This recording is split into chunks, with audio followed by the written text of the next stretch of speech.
Super teams collide in the semifinal. It's the United States and the Dominican Republic with a trip to the championship game up for grabs. Caminero leans out, sends a drive to deep left field. It is gone. Junior Caminero makes his mark again. Gunnar Henderson getting a lot of information from him here. The ninth Pitch, turns on it, sends a fly ball to right center field. Gunnar Henderson has tied it up.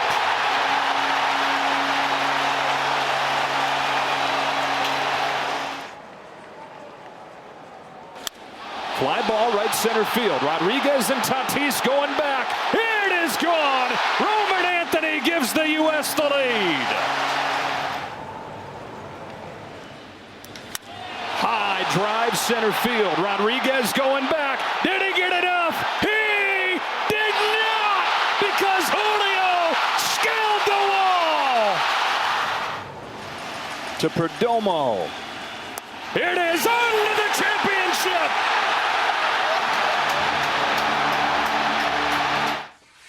Live from New York, the show that is back from their second vacation of the month. Welcome back. It's great to have you. I'm sorry, what highlights were we just showing? We're showing Team USA, also a lot of Red Sox. Raise your Roman hand Anthony if you says, reported "You're live welcome." from a World Baseball Classic game. Oh, just me? Just me? I'm Between sorry. the first vacation when you were meeting with executives and this exactly. one, How do you when think you were I going funded the getting WBC correspondence? You know what that means? One more vacation next week. Oh, yeah, absolutely. Absolutely. Get first things first while you can.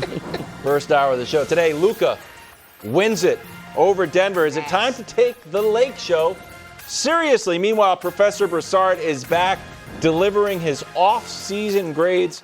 What does he think about the latest addition, Justin Fields, to Kansas City? And finally, our March Madness picks. Ooh, a little underdog called the Duke Blue Devils. Underdog. I've been on Duke. A one seed is the underdog.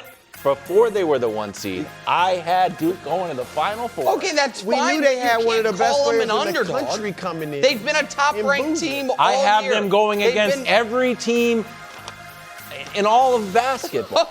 Okay, they're still not an underdog. Duke versus the field, literally. Yeah, that's... I've been on Duke. I'm a Duke Blue Devil. We're starting with the end of USA DR. USA's up 2-1, bottom of the ninth, 2 outs, full count. Mason Miller throws what looks to be a low slider. Perdomo watches it and watches the game end. Tournament ends for the Dominican Republic. USA advances to the final. Here's A-Rod postgame. We saw it in the 8th inning. Juan Soto was called strike 3 on a ball that was clearly low, and then almost the same pitch to end the game with Geraldo Perdomo at the plate. Mason Miller gets a call, ends a game with a tying run on third base. Just a tough way to end a really good game. Yeah, and it is. And look, we've talked about, and here it is right here. A ball that's about 4 inches down, too close to take. But this is Corey Blazer's hot zone and is down. And sure enough, it lived to his counter report. But you just hate, Poppy, to end a game this big with these type of consequences on a pitch that's not a strike. Brew, do you have an issue with the final strike call? Well, yes, because it wasn't a strike. I mean, I do. It was the wrong call. All right, but you guys know me. I'm not one to advocate, players and coaches and stuff complaining about calls. We see this happen a lot in baseball. I'm glad this year we know in MLB they're going to have the automated strike zone, the challenge system and all that. I've been calling for the automated strike zone for years so that we have a standard strike zone. A lot of people say he was the first to call. I was among them.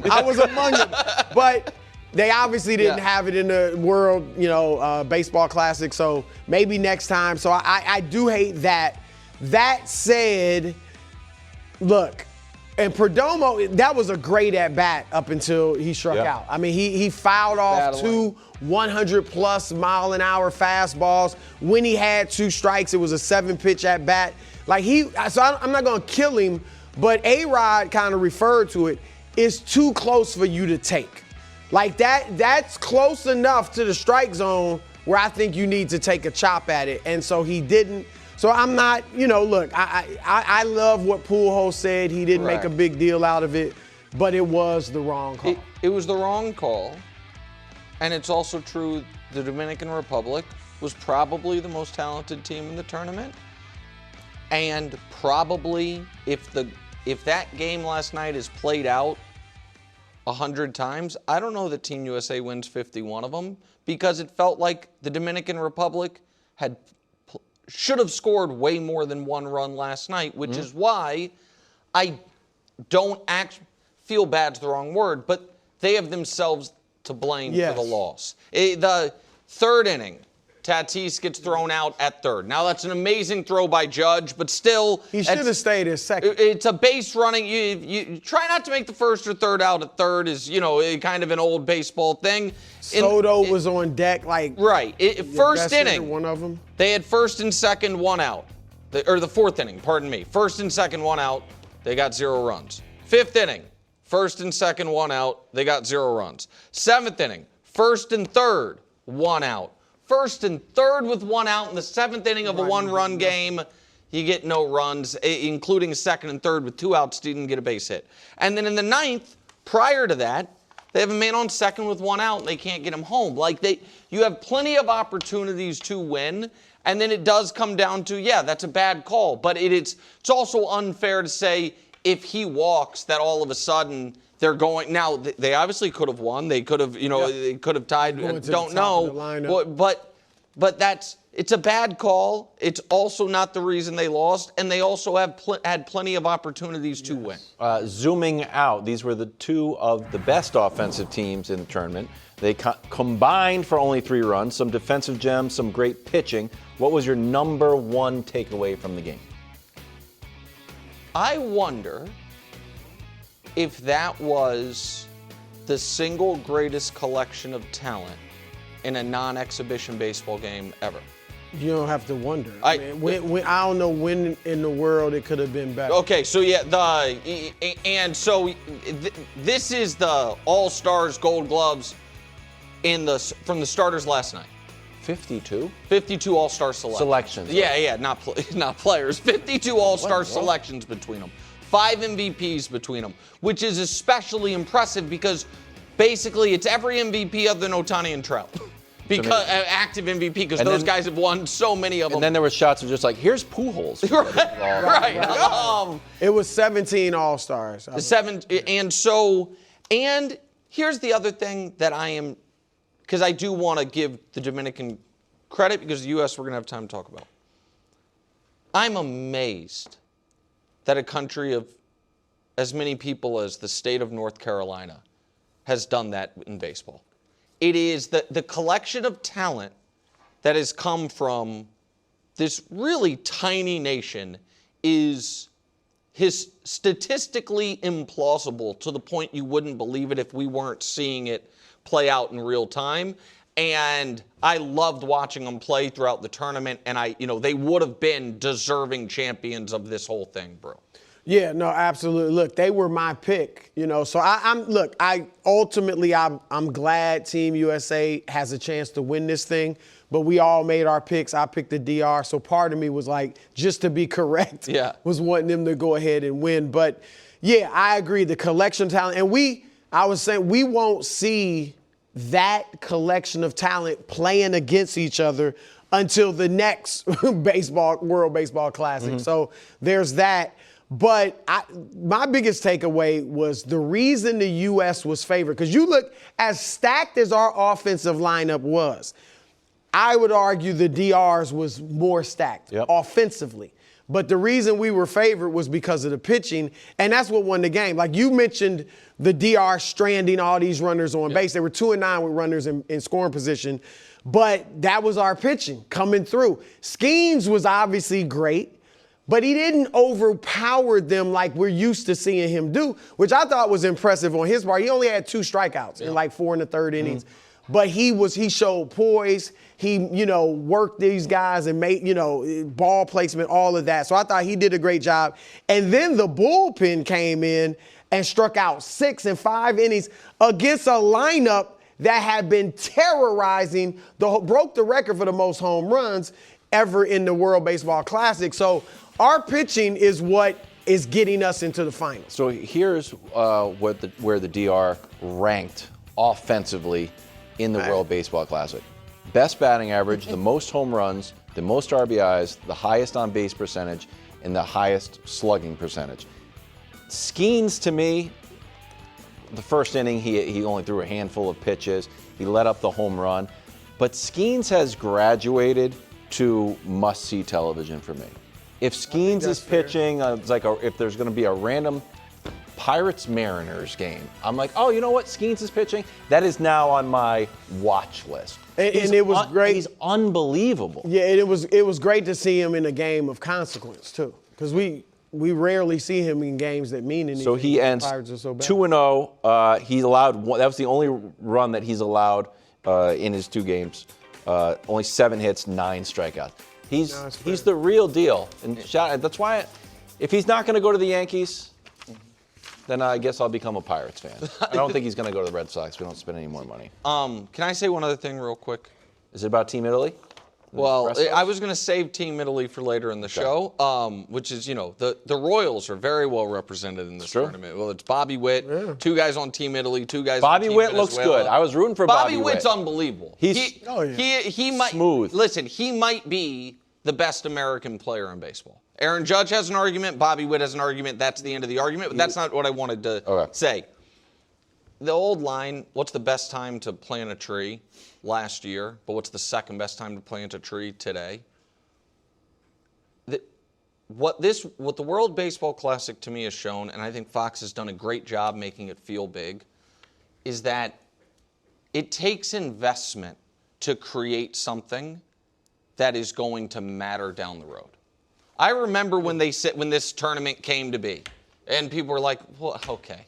Like, it's, who's going to care? Like, whatever. It's a fake thing. It kind of was responded to the way the NBA's in-season tournament I was going to say. It's like, okay. Yep. But now we're 20 years in, and you have crowds that Judge is saying are louder than the World Series. That guys desperately care. Yep. There's a history to it. And it takes... You have to take kind of the cost of, all right, in the beginning, this might not be, a huge success to grow it. And now it just felt really cool coming on the heels of the Olympics that we had another big, this is a cool thing to look forward to. And so I'm glad that it feels big. The players care that it feels important. And it's great to have right before the baseball season. Absolutely. It's baseball, the momentum for baseball. Yeah. You get to see a guy like Bobby Witt if you got a few bucks in your pocket. Grab yourself some front row tickets. The Royals are going to be good. The Royals are going to be good. That's what I'm saying. Royals are going to be Get good. out there and support the Royals. They also, you can barter stuff too. You have stuff from your cabinet. Just bring in, hey, I got this old hammer. Let's talk about a different team you like to make fun of that you're wrong about a lot. Head to LA. Lakers hosting the Nuggets. We'll start at the end of regulation. Lake Show down to 5 seconds left. Austin misses the free throw on purpose, gets it back, and ties the game. Sends it to overtime. Luka wins it, 2 of his 30. Austin had 32. Who deserves the most credit for the Lakers win? Austin Reeves, without question. And Luka was great, taking nothing from Luka's shot. But Austin led the Lakers with 32 points. Also had 7 rebounds, 6 assists. 20 of his points in the second half. 14 points in the fourth quarter. And then that was the play of the game. First of all, he was smart because he missed. It's hard to miss. A lot of these guys try to miss and you see them make it. He misses it left, though. To the side. Yeah. Because the guy that was supposed to block out the shooter is on the right side. Which he wasn't doing to begin with anyway. Right. That's poor on the Nuggets part. But it's hard to miss it like that perfectly, get your rebound. That's bad on the Nuggets. And then hit the floater, and that set up the great shot by Luka. So I think Austin Reeves was the reason the Lakers won that game, or, primary reason. Austin's a totally legit answer. And I kind of was prepared to give there's 2.5 allowable answers here. One you just gave. I'm going to give the other 1.5. The other one is the guy who just hit the game winner who had a 30-point triple-double. He was great. Who I think has become a bit of a victim of his own offensive excellence. Luka Doncic, in the last 3 full years where he was not traded, 3 full seasons, averages 33 points, 9 rebounds, 9 assists a game. He's going to win the scoring title this year at 33 a game, and up until this last little kick the Lakers have had, the discussion has mostly been, fair or not, about its kind of disappointing year he's having, and disappointing year the Lakers are having. And where we, as Simmons used to talk about a lot, there are 90-10 guys that do 90% of the game great, 10% poorly, but we spend, the 10% they do poorly is so glaring, we focus on that. Luka sometimes is that. Like, his defensive issues and his whining is so glaring, it can at times overshadow that. He has an argument that he is the single best offensive player in the entire sport.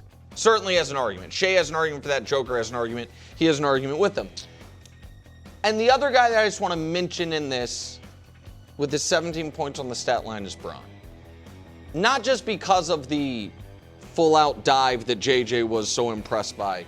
You know, we're saying I've been watching LeBron for 26 years and I've never seen him do this in high school or in the pros.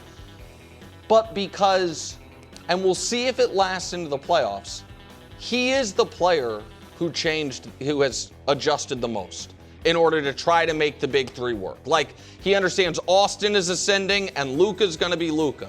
And he already was taking a career low in shots. He's dropped it even more in the brief time since he came back.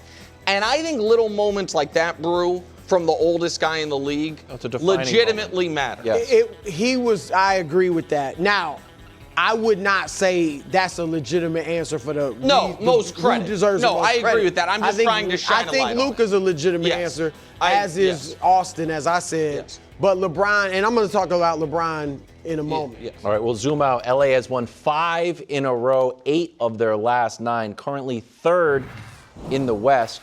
Here are the standings. OKC, of course, at number 1. Bruce Spurs at number 2. Then it's the Lake Show, but it's all jammed up, 42 and 25. Rockets, who they play tonight, 41 and 25. And then Denver. But 2 losses clear of Denver and Minnesota, which matters. Yeah. Are you starting to take the Lakers seriously? Well, first off, LeBron and I are like this. Oh, you are? We're Really? right here. I didn't know that. Because last week when you were playing cards in Tokyo. This is not even legal. Right. You can take that back. It's not legal? It's illegal to play cards in Tokyo. You might get arrested if they see this in Japan. I said, you'll remember this, LeBron has to be Kevin Love or Chris Bosh for the Lakers. Now, I didn't mean stylistically and play the way they play. I meant be the third guy. Like, they got 2 prolific scorers. LeBron could be 1 too, but they got 2 with Luka and Austin Reeves. And so LeBron takes that third role. Now, remember, Chris Bosh and Kevin Love still average 17 points a game as the third banana. And sometimes they would score more than 20. Sometimes LeBron will do that.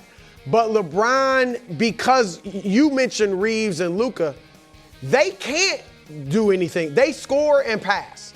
That's what they do great, and they can't do anything else for the most part. Yep. LeBron has the ability to do other things. So obviously he's 41. If he were in his prime, he would not be taking the third role no matter what the situation. But because he's 41 and because he has the skill set to do the other things, we've seen him in the dunker spot. Obviously, he's running the floor, running the break. He's at the three-point line.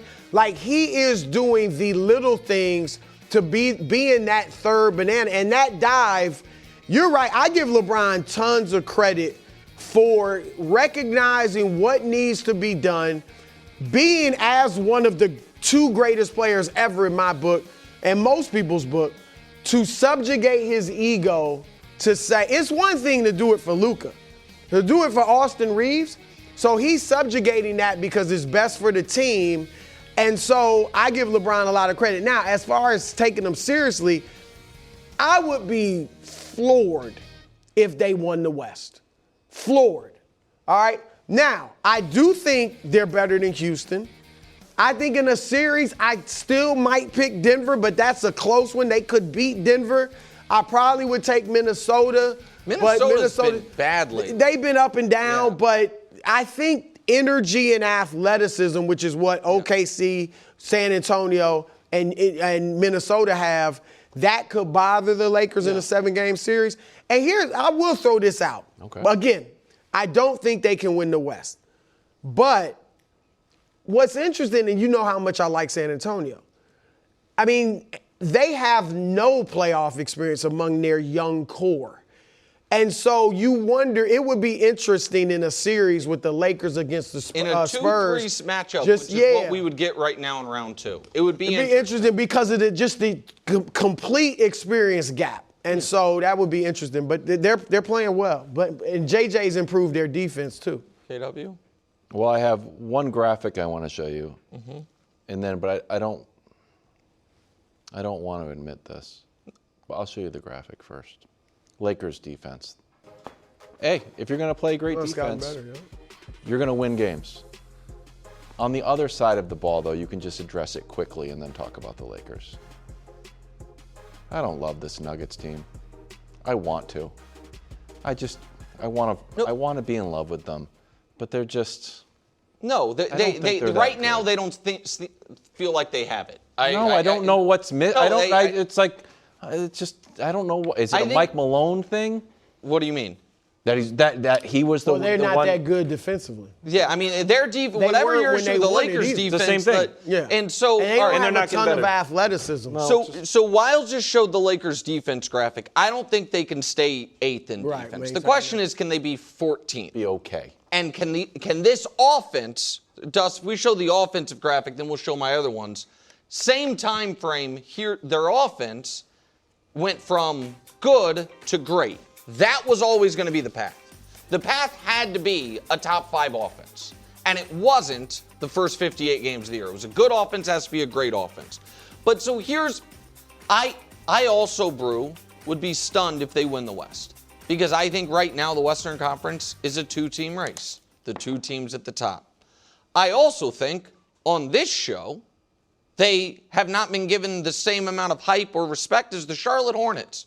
And I think they have not, I think when I did Title Pie, I gave them the same percent as the LA Clippers, and I got more flack for the Lakers piece than the Clippers piece. Both the Clippers and Hornets are combined, both of them, 34 wins, one with 33 losses, one with 34 losses. The Lakers, and you have It's all because of the expectations, though, and their names. Well, here's the thing. I don't think they had crazy high expectations this year. I think that there is something. But every year Luka plays in his prime. No. It's almost like Lamar and Josh Allen. That's fair. Like Luka's got to win a championship.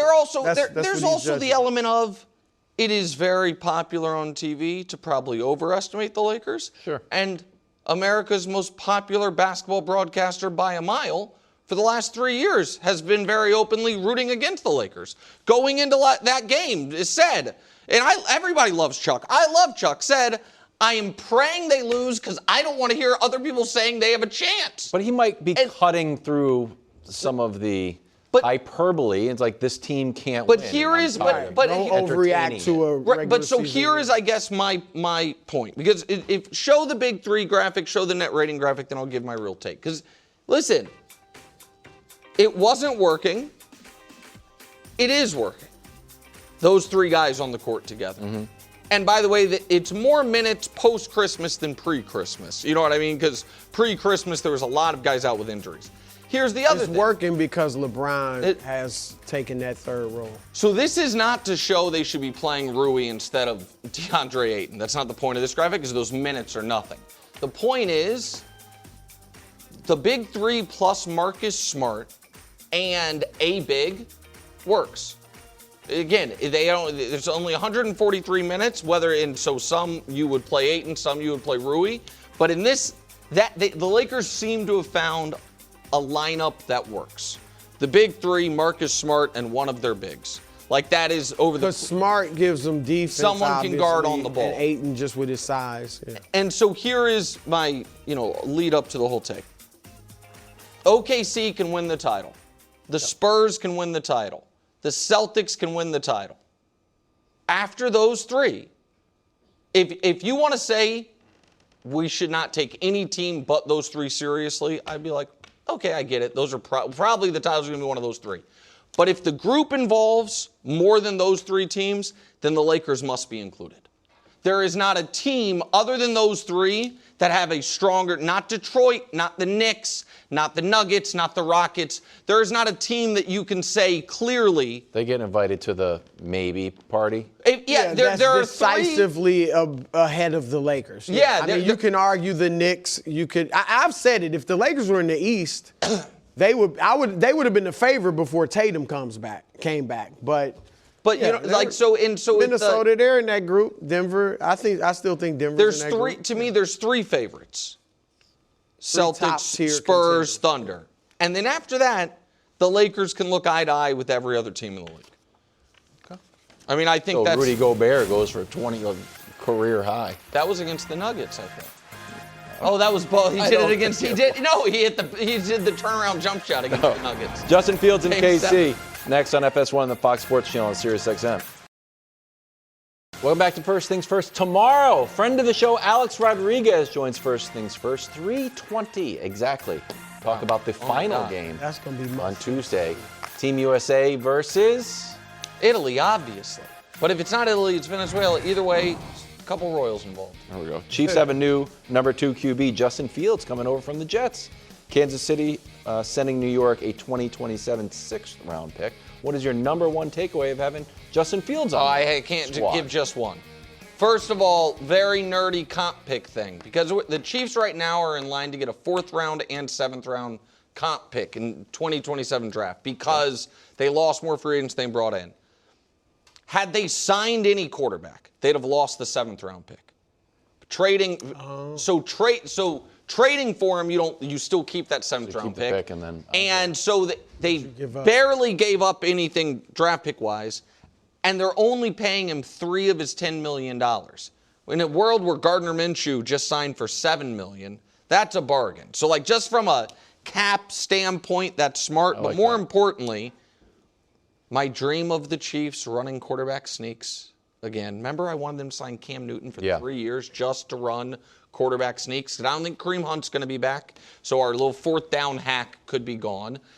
I think Andy Reid dialing up some Justin Fields wildcat trick play stuff is really valuable. And while I believe Patrick Mahomes is going to be dancing at Travis Kelce's wedding and starting in week 1, if he's not, there are worse backup. Justin Fields is not a good starting NFL quarterback.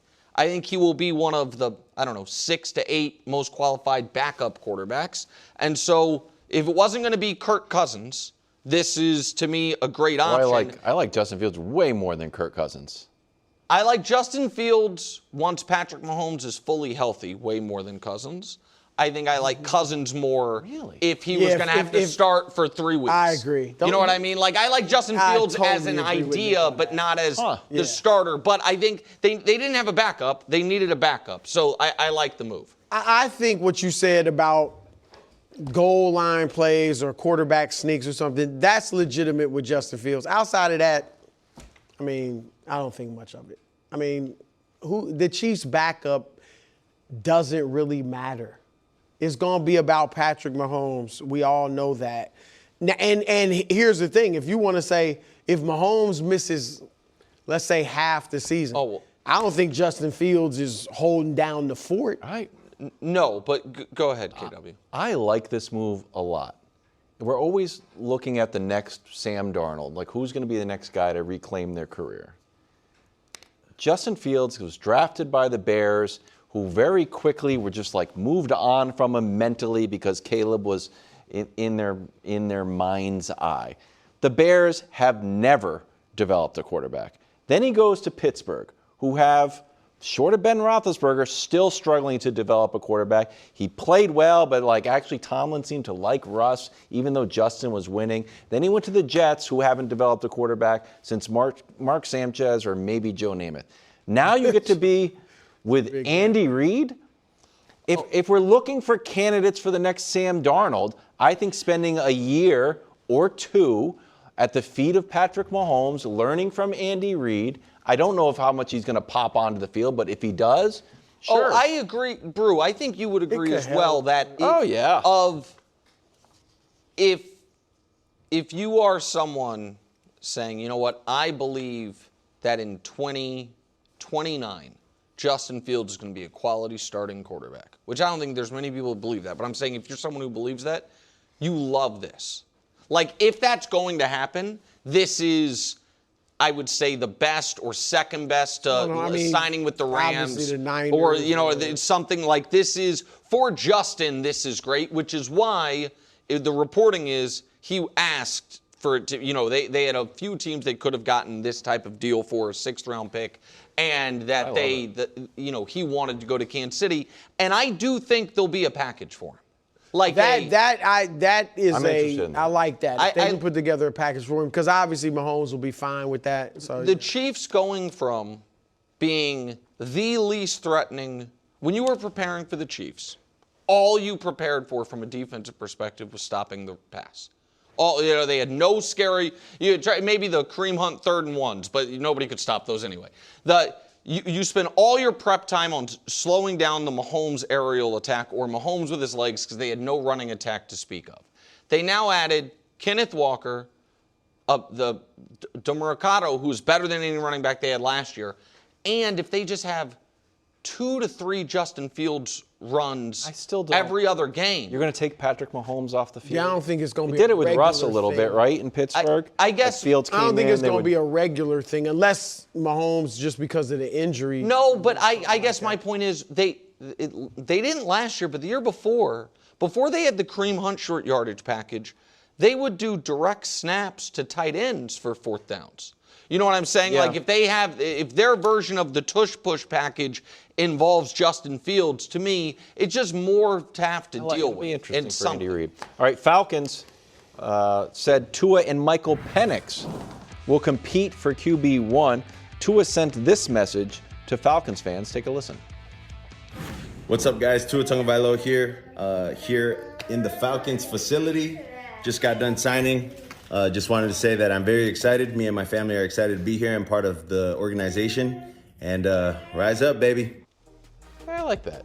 Last year, Tua and Penix, to be honest with you, not great. Penix, though, not bad. 9 touchdowns, 3 interceptions.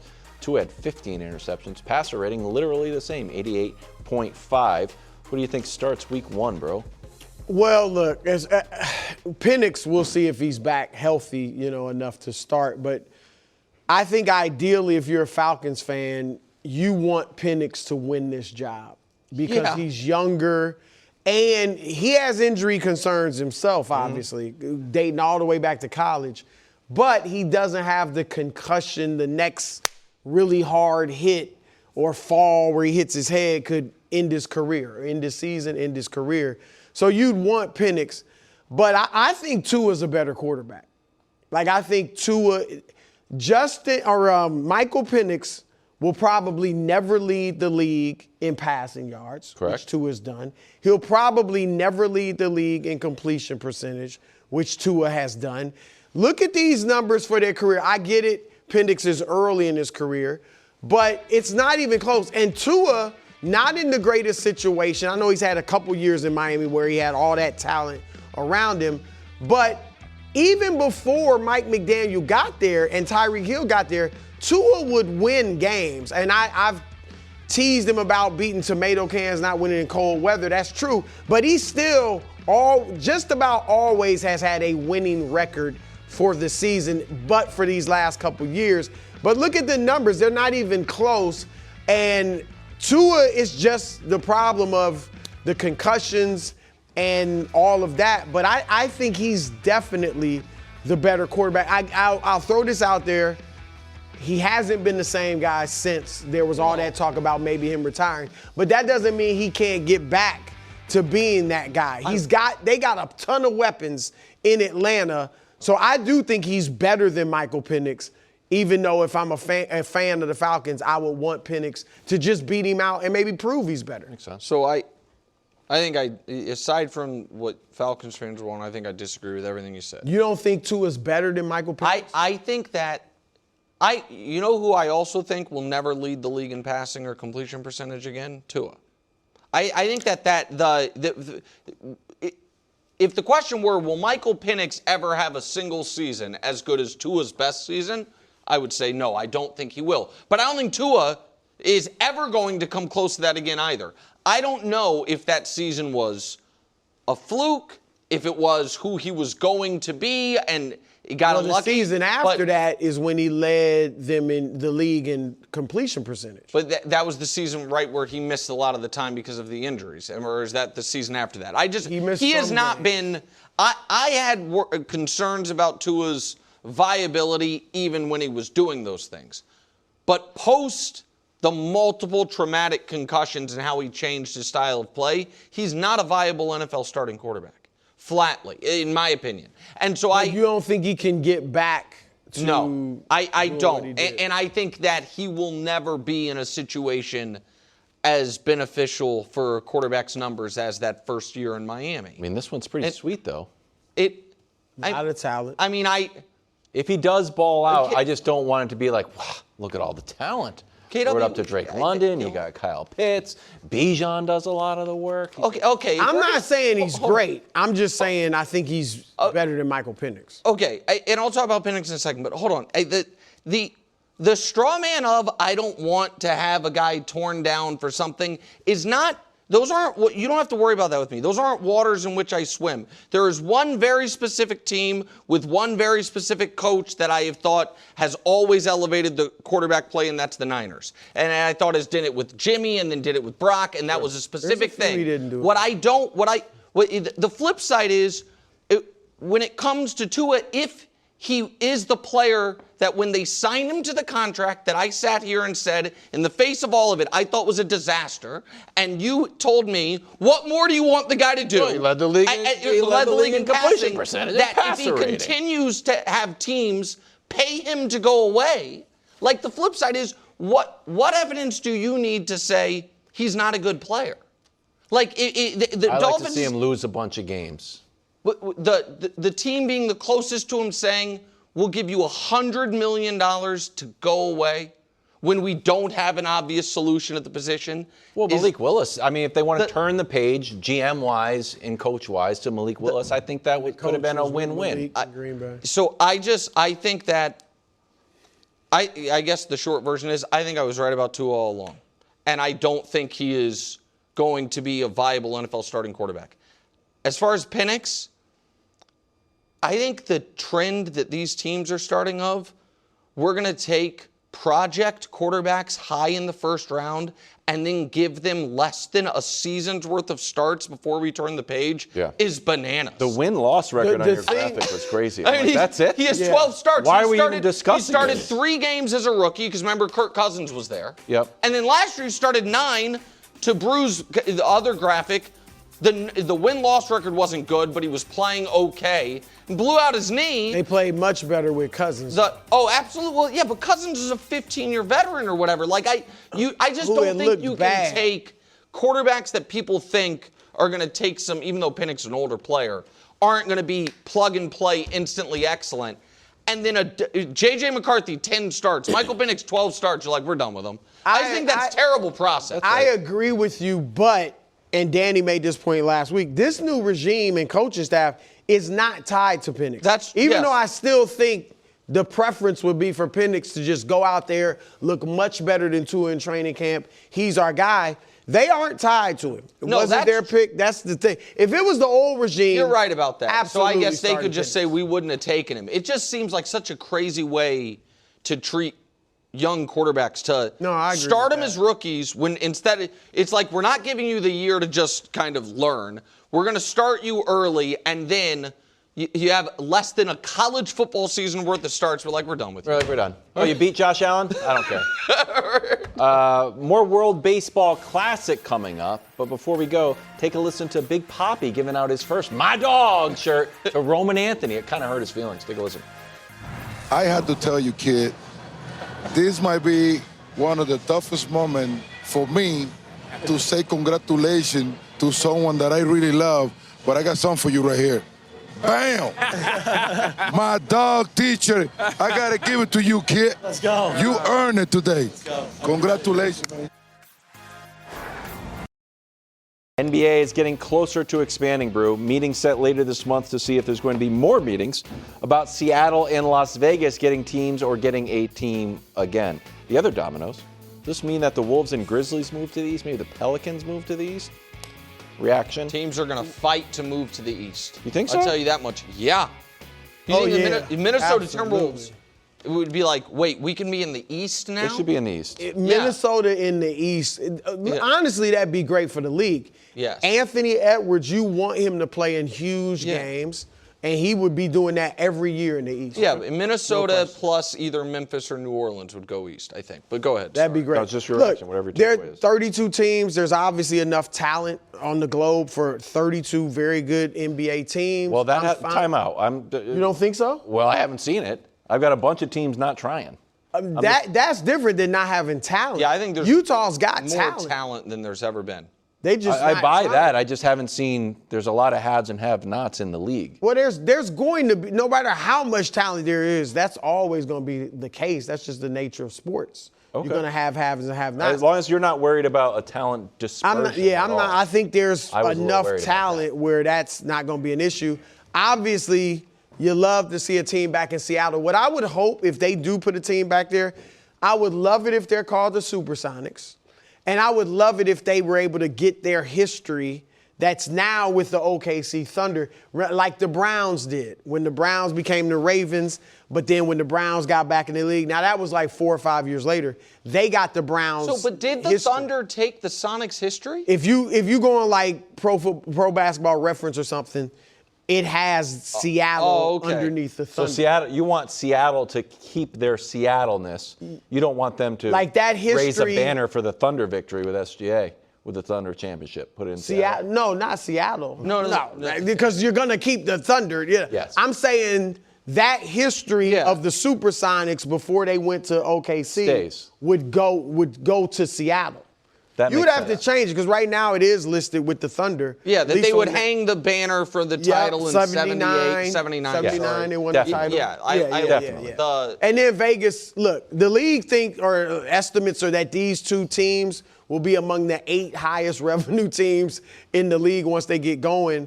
Vegas obviously would be a team that generates money. So, I think it'd be great.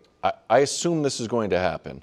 From The Athletic, I'm like, I thought it would be good for basketball. Then I read this in The Athletic. I'm like, oh, that's an easy yes if I owned a basketball team. It's $6 billion. They said 8. 7 to 10 for the $8 billion per team for the expansion right. The governors do not have to split expansion fee revenues with the players. Correct. So they get to $16 billion divided by 30 is $520 million. $33 million. So for saying like, yeah, you want Sonics back? Sure. Where's my $500? So, but now the flip side is right now. But then what they do end up sharing, the reason the owners they then cut their portion of revenue by an extra 16th. You understand? Now, I don't know if that versus 130th. Exactly. And so, no, I agree with you. I think it's going to happen. I also think there's enough talent in the league to sustain it. Yep. I also think that would be a great time for the NBA to address whether or not they want to take Steve Kerr and Bill Simmons and a lot of people's ideas and go to a 72-game season and say, everybody's going to lose 5 home games. We're going to have a 32-team league, 2 16-team conferences. There's kind of there's an easy way to divide up the schedule amongst 72 games that works, or maybe 76, something to where, because what the alarm Kerr is sounding is that the way the game is played is not sustainable for an 82-game season. And here's your big paycheck. Right. For lost revenue. Exactly. I spoke with an owner this past week about this. He said it's just too much money. Financially, it doesn't make sense. Now, maybe something like that would change it, but he just said, and he had in the past said, maybe you just raise ticket prices. That wouldn't make up for it. That cannot be the answer. Well, the players aren't going to want to lose, nor anyone else associated with the game is going to want to lose that money. And that's not just players, owners, coaches, executives. You're talking about people that work at the arenas, all of that stuff is affected. The city's revenue. I agree, that. but what I would say is just quickly, give me 25 seconds, Dust. What really is going to hurt, what would hurt revenue is if the league becomes less popular and the next TV deal's less. And this would be to try to prevent that. I would like to see Right, and so I think ultimately I would love to see it. Be more money. And my other takeaway is, and this is not without precedent because they helped out Michael Jordan in this regard. If there is going to be a team in Vegas and LeBron still wants to be a part of the ownership group, it is in the NBA's best interest to grease those skids as much as possible. Absolutely. Having, What does as that Bruce, look like, though? I honestly should be more educated on what it looked like with the Wizards and Jordan. But it was... Oh, the Wizards. You're not talking about... Oh, no, the Hornets. Oh, the No, I'm Hornets. sorry. Okay. I misspoke. The Hornets and Jordan. It is... I think there's going to... For an expansion team, there's going to be a bunch of groups that all say, hey, we have the requisite fee, and then the league is going to pick. And I think the tie would go to the one that LeBron... It would be fantastic. It would be good for the league. I don't even know if that's... Okay. What? I wonder about the legality of something. If I have... Well, my bid is... No, but I don't extra $300 million, but you gave it to... Live from New York. It's a show that's just trying to spitball ways to get a franchise into the NBA. No, there's short-term and long-term goals, right? Yeah. And I think that there are sometimes things that are not in your short-term financial interest, but are in your long-term financial interest. And I think that it is Adam Silver's job as the commissioner to convince the 30 owners, hey, a short-term financial haircut. And the players. The players as well. Players are like, I'm not going to be around when that long term. That part is a tougher sell. I agree. For the owners, they will get to see the benefits of long-term financial viability. It is probably tougher for the players because they're not going to have the longer career. More on this in the break. Yeah.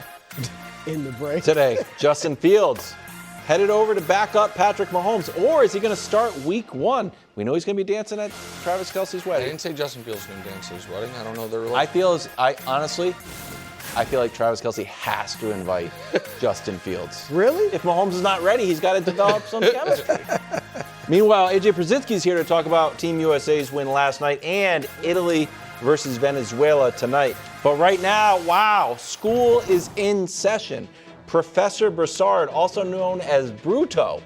I tried to convince Dusty to bring Bruto back. You were in a Roman toga there? I think Dusty, I thought he liked Bruto. You're not going to show Bruto, Dusty? No, he's not. That was a great graphic. Greek. It was Greek. It was a great graphic. It was and it was a perfect depiction of my chest. Yes, exactly. Dusty, get that ready. Get that ready. Get that ready. Today. Yep, all right, get in it a ready. few minutes, I want that thing up. All right, the Ravens have made some moves, and then they undid some moves. Notable moves. They signed Trey Hendrickson after they failed Max Crosby on his physical. Tyler Huntley's back with the squad, Pro Bowler. John Simpson signed as a guard. And Isaiah Likely is now a Giant, and Linderbaum is in Las Vegas.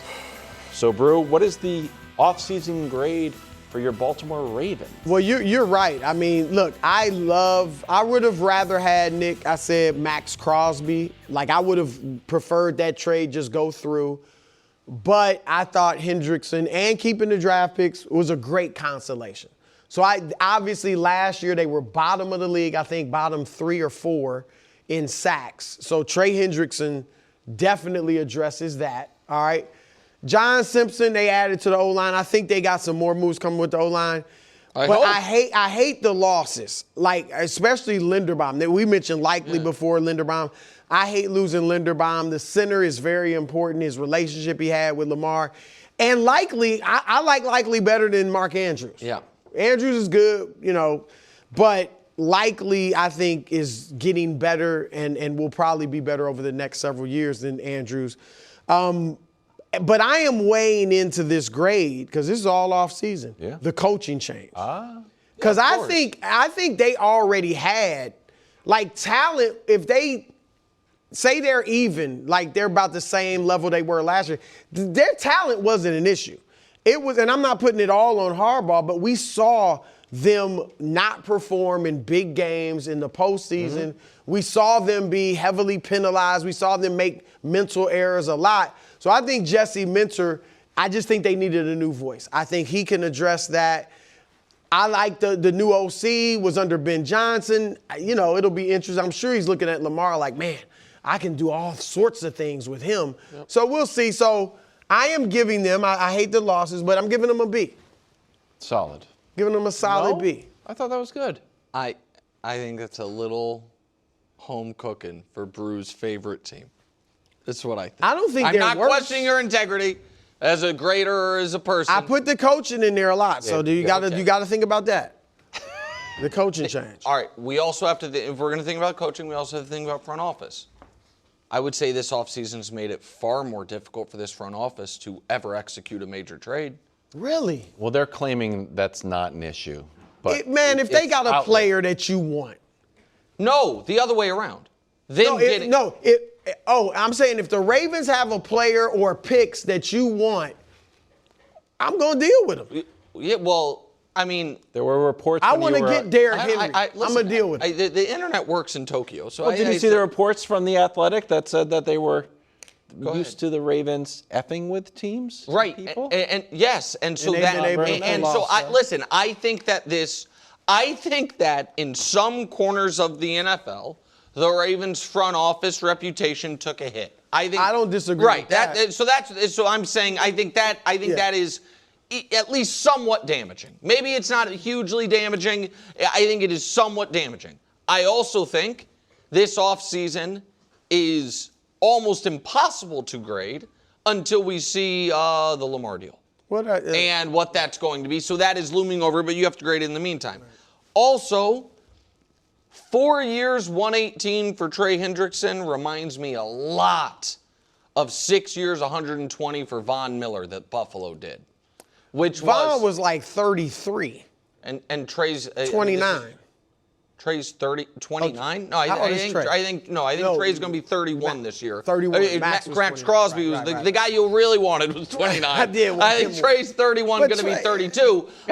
Trey's pass rush win rate last year was good. It was great. Even though he only had 7 sacks. How many games did he play? No, he's coming off injury. And I don't love the fact that they lost their best offensive lineman. Yeah. And I don't love the fact that it's still just Zay Flowers at wide receiver.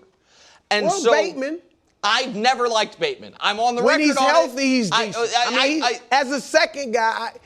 And so I just think it was an underwhelming offseason. I think that they took a huge swing at Crosby and for some reason either got cold feet or he just had the worst medicals imaginable and then ended up, I think, paying tip-top market for Trey Hendrickson.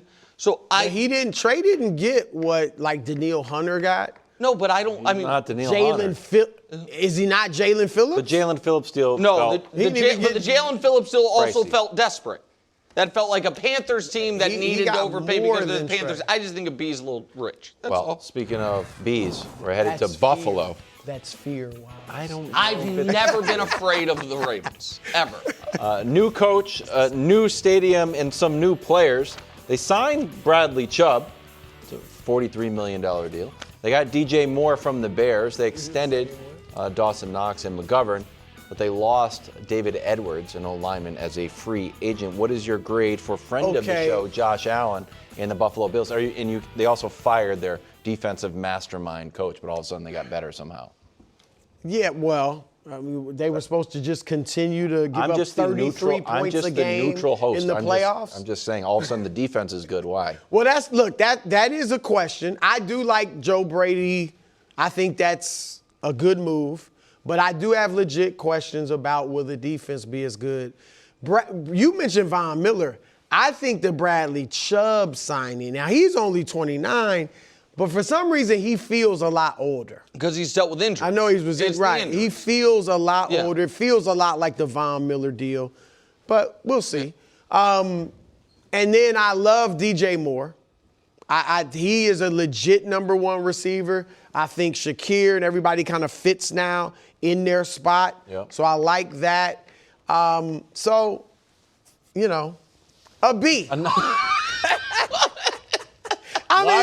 I'm calling it like I see it. Just for the, I know. I can't give. If you're watching I this, think it's a B. You think that we just put the question mark cloth back over it? It's not what happened. No, they took off the B, it went backstage, and it came back out, and it was just the B again. I mean, all right. So another B. So this doesn't mean that the moves. What I'm about to say does not mean the moves they made won't help them in 2026. But do you agree with me that the DJ Moore trade and the Bradley Chubb signing feel like the moves of a, let's call it, semi-desperate GM? Of a GM who feels like, while Joe Brady's like, this is year one of, this isn't year 10, or that the GM feels like clock ticking. Trade, to me, giving up what they did for DJ Moore and then also giving him a new contract, which they didn't have to do, and paying what they paid for Bradley Chubb when they should know more than any team in the league, like signing the older pass rusher coming off, major injuries is a risk. Like that, those felt like. But I think he's correct. I don't want to say necessarily time is ticking on Bean. However, they got rid of the coach. Yes. Who's next? It's Correct. not the quarterback. Not the quarterback. So he better, and he knows. Even though it's Joe Brady's first year, we're S-by. So that is why. And I should have said, just to be clear on the Ravens thing, I would have for the Ravens hated the Crosby trade because I think trading. So you like the Trey Hendrickson thing better? I think Trey Hendrickson plus your first round picks is better than Max Crosby with the contract it was going to be minus the first round pick. So I think that ended up being a net positive for them because I think that was a mistake. But on the Bills, I think there is such a benefit to having a front office that can feel like with my, soon to be or just turned 30-year-old future Hall of Fame quarterback, I'm looking at the next 3, 5, 7 years rather than this year. We're going to talk about the Chiefs in a minute. They did the opposite of a Max Crosby trade. They traded away Trent McDuffie. With the Brett Veach feeling like I am not on the hot seat at all. And I feel I know it's different, but I'm saying I think that benefits Patrick in the long term. And I think that for the Bills, you now have the weird construction of a defense that I think is by definition going to be worse. Mm-hmm. Rookie head coach and a GM making win now moves. And that to me, that. But Nick, you don't think they have to be win now? I think with Josh Allen, you're always going to be in it, and you're always win now-ish. But I don't think they need to be making mortgage-related moves. And that's how I view those two signings we have. Really? I think the only reason you get rid of McDermott, if you wanted to just be like, look, we're going to be in it the next 7 years, and we know we got a winning coach, a really good coach, you could have just kept McDermott, and then one of these years we're going to get through. That's fair unless which I think was their plan until the owner saw Josh and company crying in the locker room, and then he freaked out. It feels like they are on different timelines. It feels like the coach is on we're building something, and the GM's on my job's on the Last thing I say quickly, Josh, I'm not predicting this, but we saw Cam Newton. Now, he wasn't as good as Josh, but just big quarterback, taking a lot of hits, runs a lot. Yeah. His prime was short. So I'm not predicting that for Josh, but this is a possibility. All right, head to Kansas City. Justin Fields joining the squad, coming over today from the Jets. Other notable moves. Kenneth Walker, Super Bowl MVP signed. Re-signed Travis Kelce. He's getting married this offseason. Traded Trent McDuffie to the Rams, and they lost Jalen Watson as a free agent. They did pick up an extra first-round pick for McDuffie. Brew, what is your grade for the Dynasty Gap Year Chiefs? I really love Trent McDuffie. Maybe I like him better than some people on this show. I thought Trent McDuffie was phenomenal. Jalen Watson. Loved Brian Cook. I ain't love them, but that's 3 starting defensive backs. Yeah. Gone. All right, now maybe they'll get good picks. Maybe they won't. Are any of those guys as good, in your opinion, as Tyler Linderbaum? I'm just curious. McDuffie? Absolutely. McDuffie, yeah. Better, I'd say. I do like the Kenneth Walker signing. Yeah. I think that now look, we don't know who they're going to draft. We don't know what's going to come of those guys. So I'm not baking in, but they got all these picks. Yeah. All right? I'm saying you lost 3 starting defensive backs. You talked about the Ravens receiving core. You might not have Rashee Rice. Sure. And so I don't know who's, if they don't have Rashee Rice, I'm concerned. Yeah. If this is the core, Xavier Worthy and, what they have. Because then Travis still has to be a number 1 Unless guy. they take a receiver at 9, which is a real possibility. Right. Justin Fields, I think I think you made a great point earlier about if they really put some packages in for him at the goal line, short yardage, that might be a benefit. But I think you've over talked DeMarcado, the signing of him. I mean, he's averaged 3 yards a carry for his career. He doesn't even have 1,000 yards for his career. I don't think he's better than Pacheco. Oh, I do. Now, maybe Pacheco hasn't been the same. That boy runs hard. And I know maybe he's not the same with injury. But I feel like I'm being kind, but fair. A C. Okay. So an average. Here's you lost 3 of your starting defensive backs. Hold on, let me ask this question. See. Because you said for the Ravens, you were incorporating the coach. A new coach, yes. So what about the Chiefs retaining Andy Reid? Retaining it? Well, I don't know. We're talking about moves. I would say that's an average move. We're talking about moves. No, right. So the other. I mean, if I just say, you know what else? They got Patrick Mahomes. I'll give him an A. But that's not what I mean. But I'm saying the other teams. It seemed like you were giving the Ravens a bump. I was for getting a new coach. For getting a new coach. So I'm just came up short. Andy Reid. Right. So hold on. Reid is. He's baked in. He's great. Okay, that's great. What about your guy who they brought back on the coaching staff, Brew, who I know you love? I like that. We'll see, but he is an OC. Eric Bieniemy. But I agree. It'll be. I like that. Okay. I do like that. And another question, just asking you, you're the professor here. I know they're just bringing back Travis Kelce, but I think most of us, or most of that side of the table thought after the Super Bowl, he was not going to be back for the beginning of next year. Do they get any bump from that? Honest question. I didn't give take it actually down a notch. I wanted him to come back around Thanksgiving. Yeah, well, I think that. So I think he might. Right now, he's still their number 1 receiver.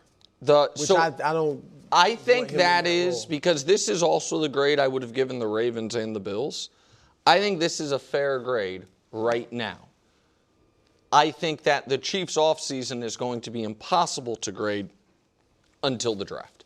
Because when you trade McDuffie away and one of your, the biggest return is the 29th pick, they did not address edge rusher in free agency. Is that going to be the 9th pick? Is it going to be wide receiver? Are they going to trade one of those picks for, I don't think it'd be A.J. Brown, but for a veteran player, something like that around the draft? So I think this is fair.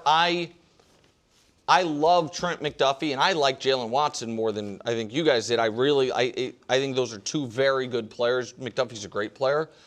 I think that's the one spot the Chiefs can simply coach up in a way that they can. Noel Williams, who was a rookie for them last year, will play well. They'll draft somebody there.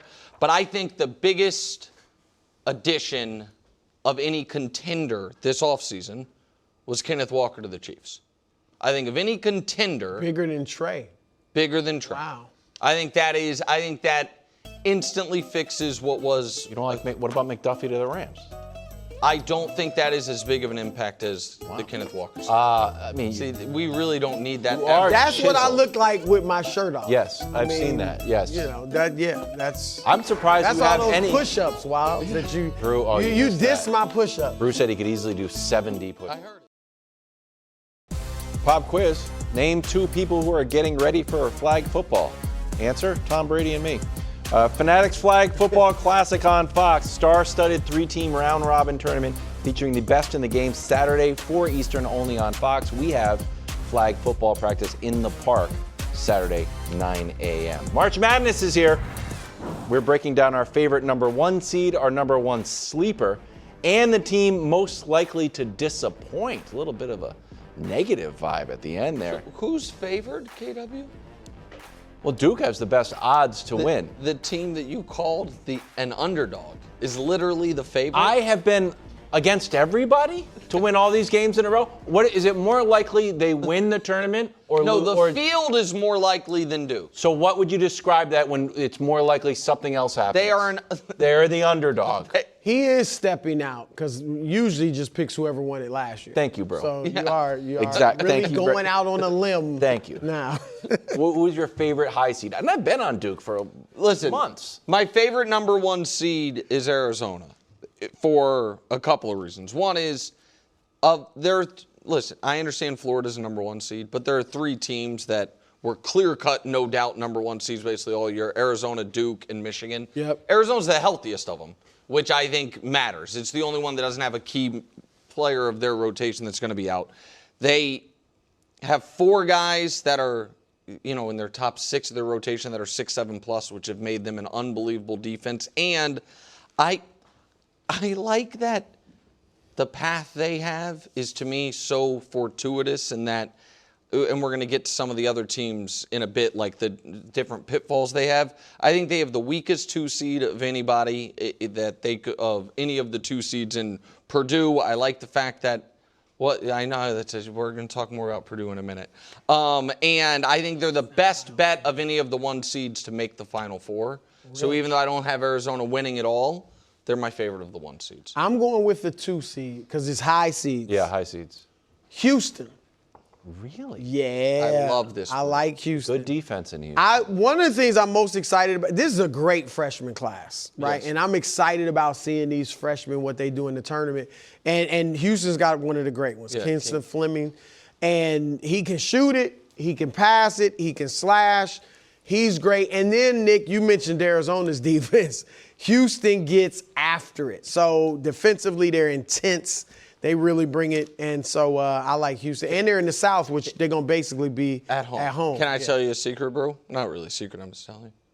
You might have just said my pick to win the whole thing. Wow. Yeah. Then why weren't they your favorite? Yeah, I thought we were just doing 1 seeds here. You did say on the call. No, you said they 1 changed seed. the high We seed. changed to your high seed. I will obviously have Duke. I love Boozer. They're 32-2. Do you? You like Boozer? Okay. Yes, I told you. You're I had really going out on a I limb told you I had that a you like meeting Boozer. with Carlos Boozer a long time ago. He's phenomenal. And it was a great. We had a nice lunch. Did he bring his son? No, but I 32-2. They blast teams. They have one of the highest scoring margins in the country. Bracket. They're winning games by 19. And I'm not worried about the bracket. Okay. Duke, and I've been telling you that. If you've been watching this show for months, I have been on the Duke Blue Devils. No, this is for true. months. You've been doing like 8 teams. But every time we but do I'm always big on Duke. Everybody knows it. Dusty now, because of you, is in my ear yelling at me because you decided to diss the Boilermakers, your favorite sleeper team, and Dusty says we have to go faster. The team, Dust just put St. John's up there, and St. John's my answer. I like that. My hottest college basketball take historically is I think Rick Pitino is the greatest college basketball coach ever.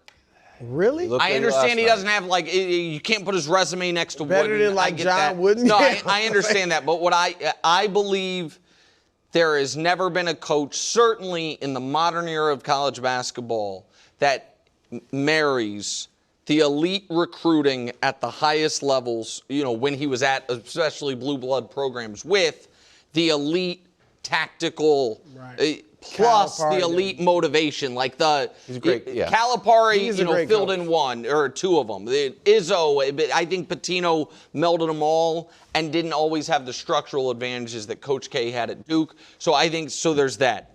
Listen, I do think that they have. If it's not Houston, they have the best defense in the country. They've won 19 of their last 20. Now, much like last year's St. John's team, they can't really shoot, which is why it's going to be hard for them to, make the Final Four. But I like St. John's a lot. It wouldn't shock me if they upset your Duke Blue Devils in the Sweet 16. I like St. John's. My question is, are they really a sleeper? They're a sleeper to win it all. They're 5. They're a 5 seed. I mean, you know what I mean? So I went with a real sleeper. Okay. Oh, wow. I went with a team playing a 5 seed. You'll like this, though. Akron. Wow. University of Akron. I like it because of LeBron. Yes, that's exactly why you like it. All right. They got their best players are seniors. And we used to see this a few years ago more. Last year, it wasn't a big of a factor. But some of these teams that aren't as talented, but they're older, they're more experienced, they might knock out some of these teams that are led by a freshman or a couple of freshmen. So Akron, look, I know they're not going to win the thing, but to make a little noise, to be a Cinderella, I'm like going that with University of Akron. I like that a lot. Shamak Scott is a senior, hit the game winner against Toledo in the MAC tournament. Tavari Johnson, senior. They got some experience. I'm going to stay in Ohio. Me and Brew, Ohio buddies over on the side. Miami of Ohio. You know don't put them in. They didn't play anybody. No, that would have. They would have gotten left out. It would have been outrage. Well, and I hope don't they love make that a they're run in the for it. first four. I wish they were in the real tournament. I agree. Totally. It's good to get. They lost in their tournament to UMass, which sometimes I like that sneaky tournament loss. Maybe you're coming in a little bit loose after you won. I think it would be. They would have won 32 in a row. They scored 91 points a game, good for second in all of NCAA. Their field goal percentage is 52.4. That is the best out of every team. They are big underdogs in the first four.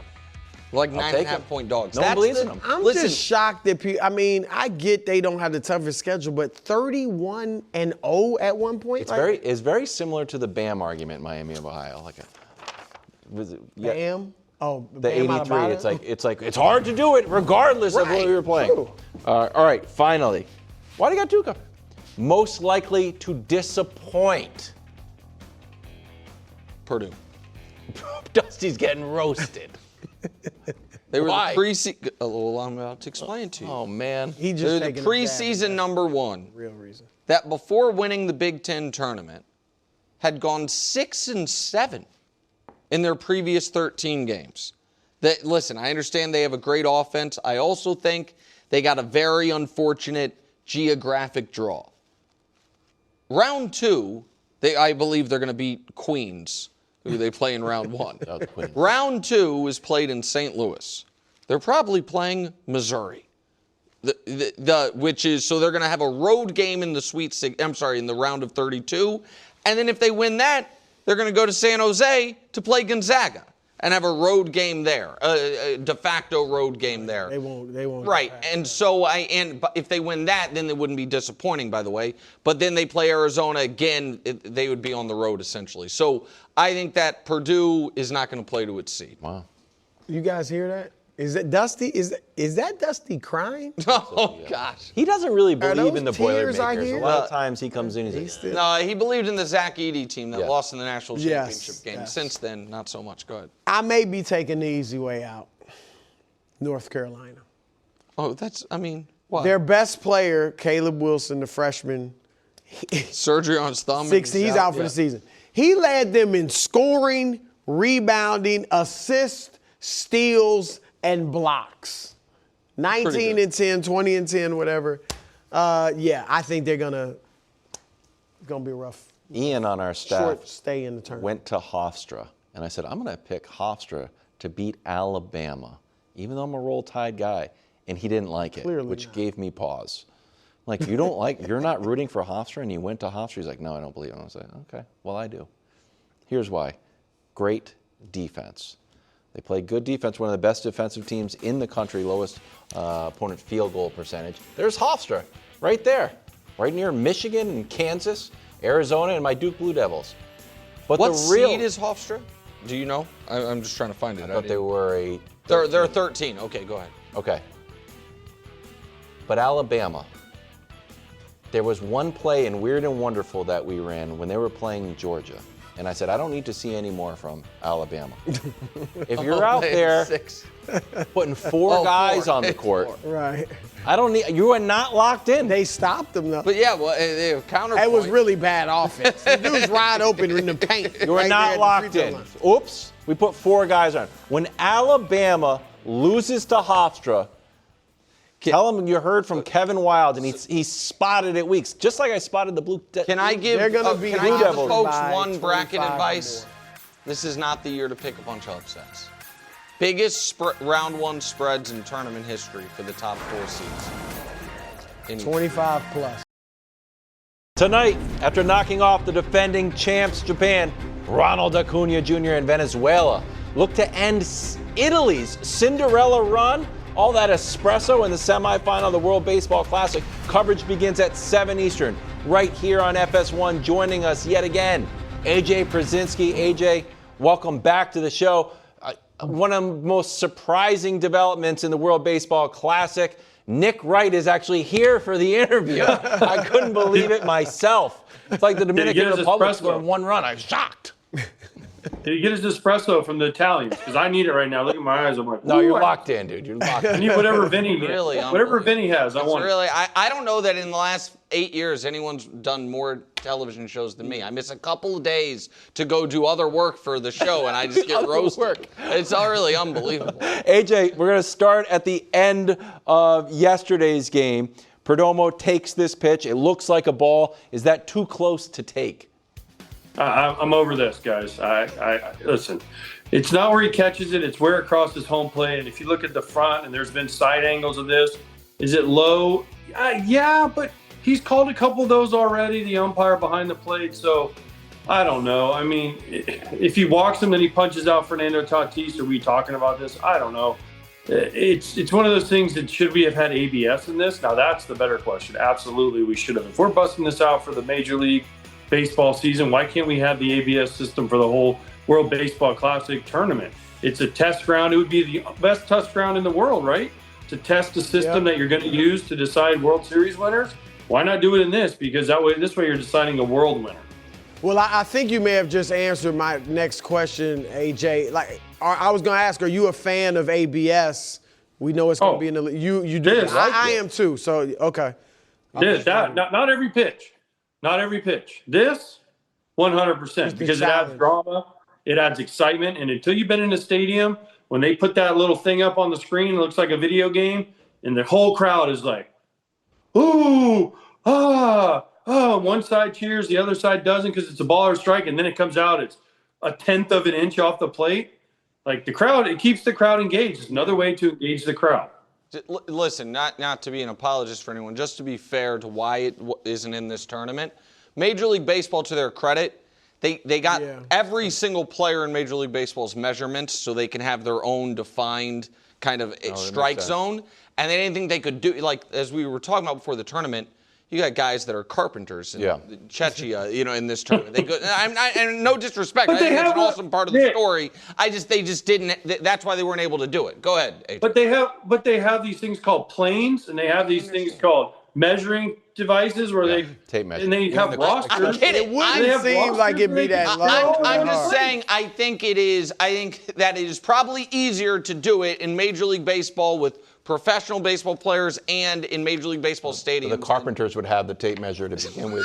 That's a great Carpenters point. Union would be out. That's a great point.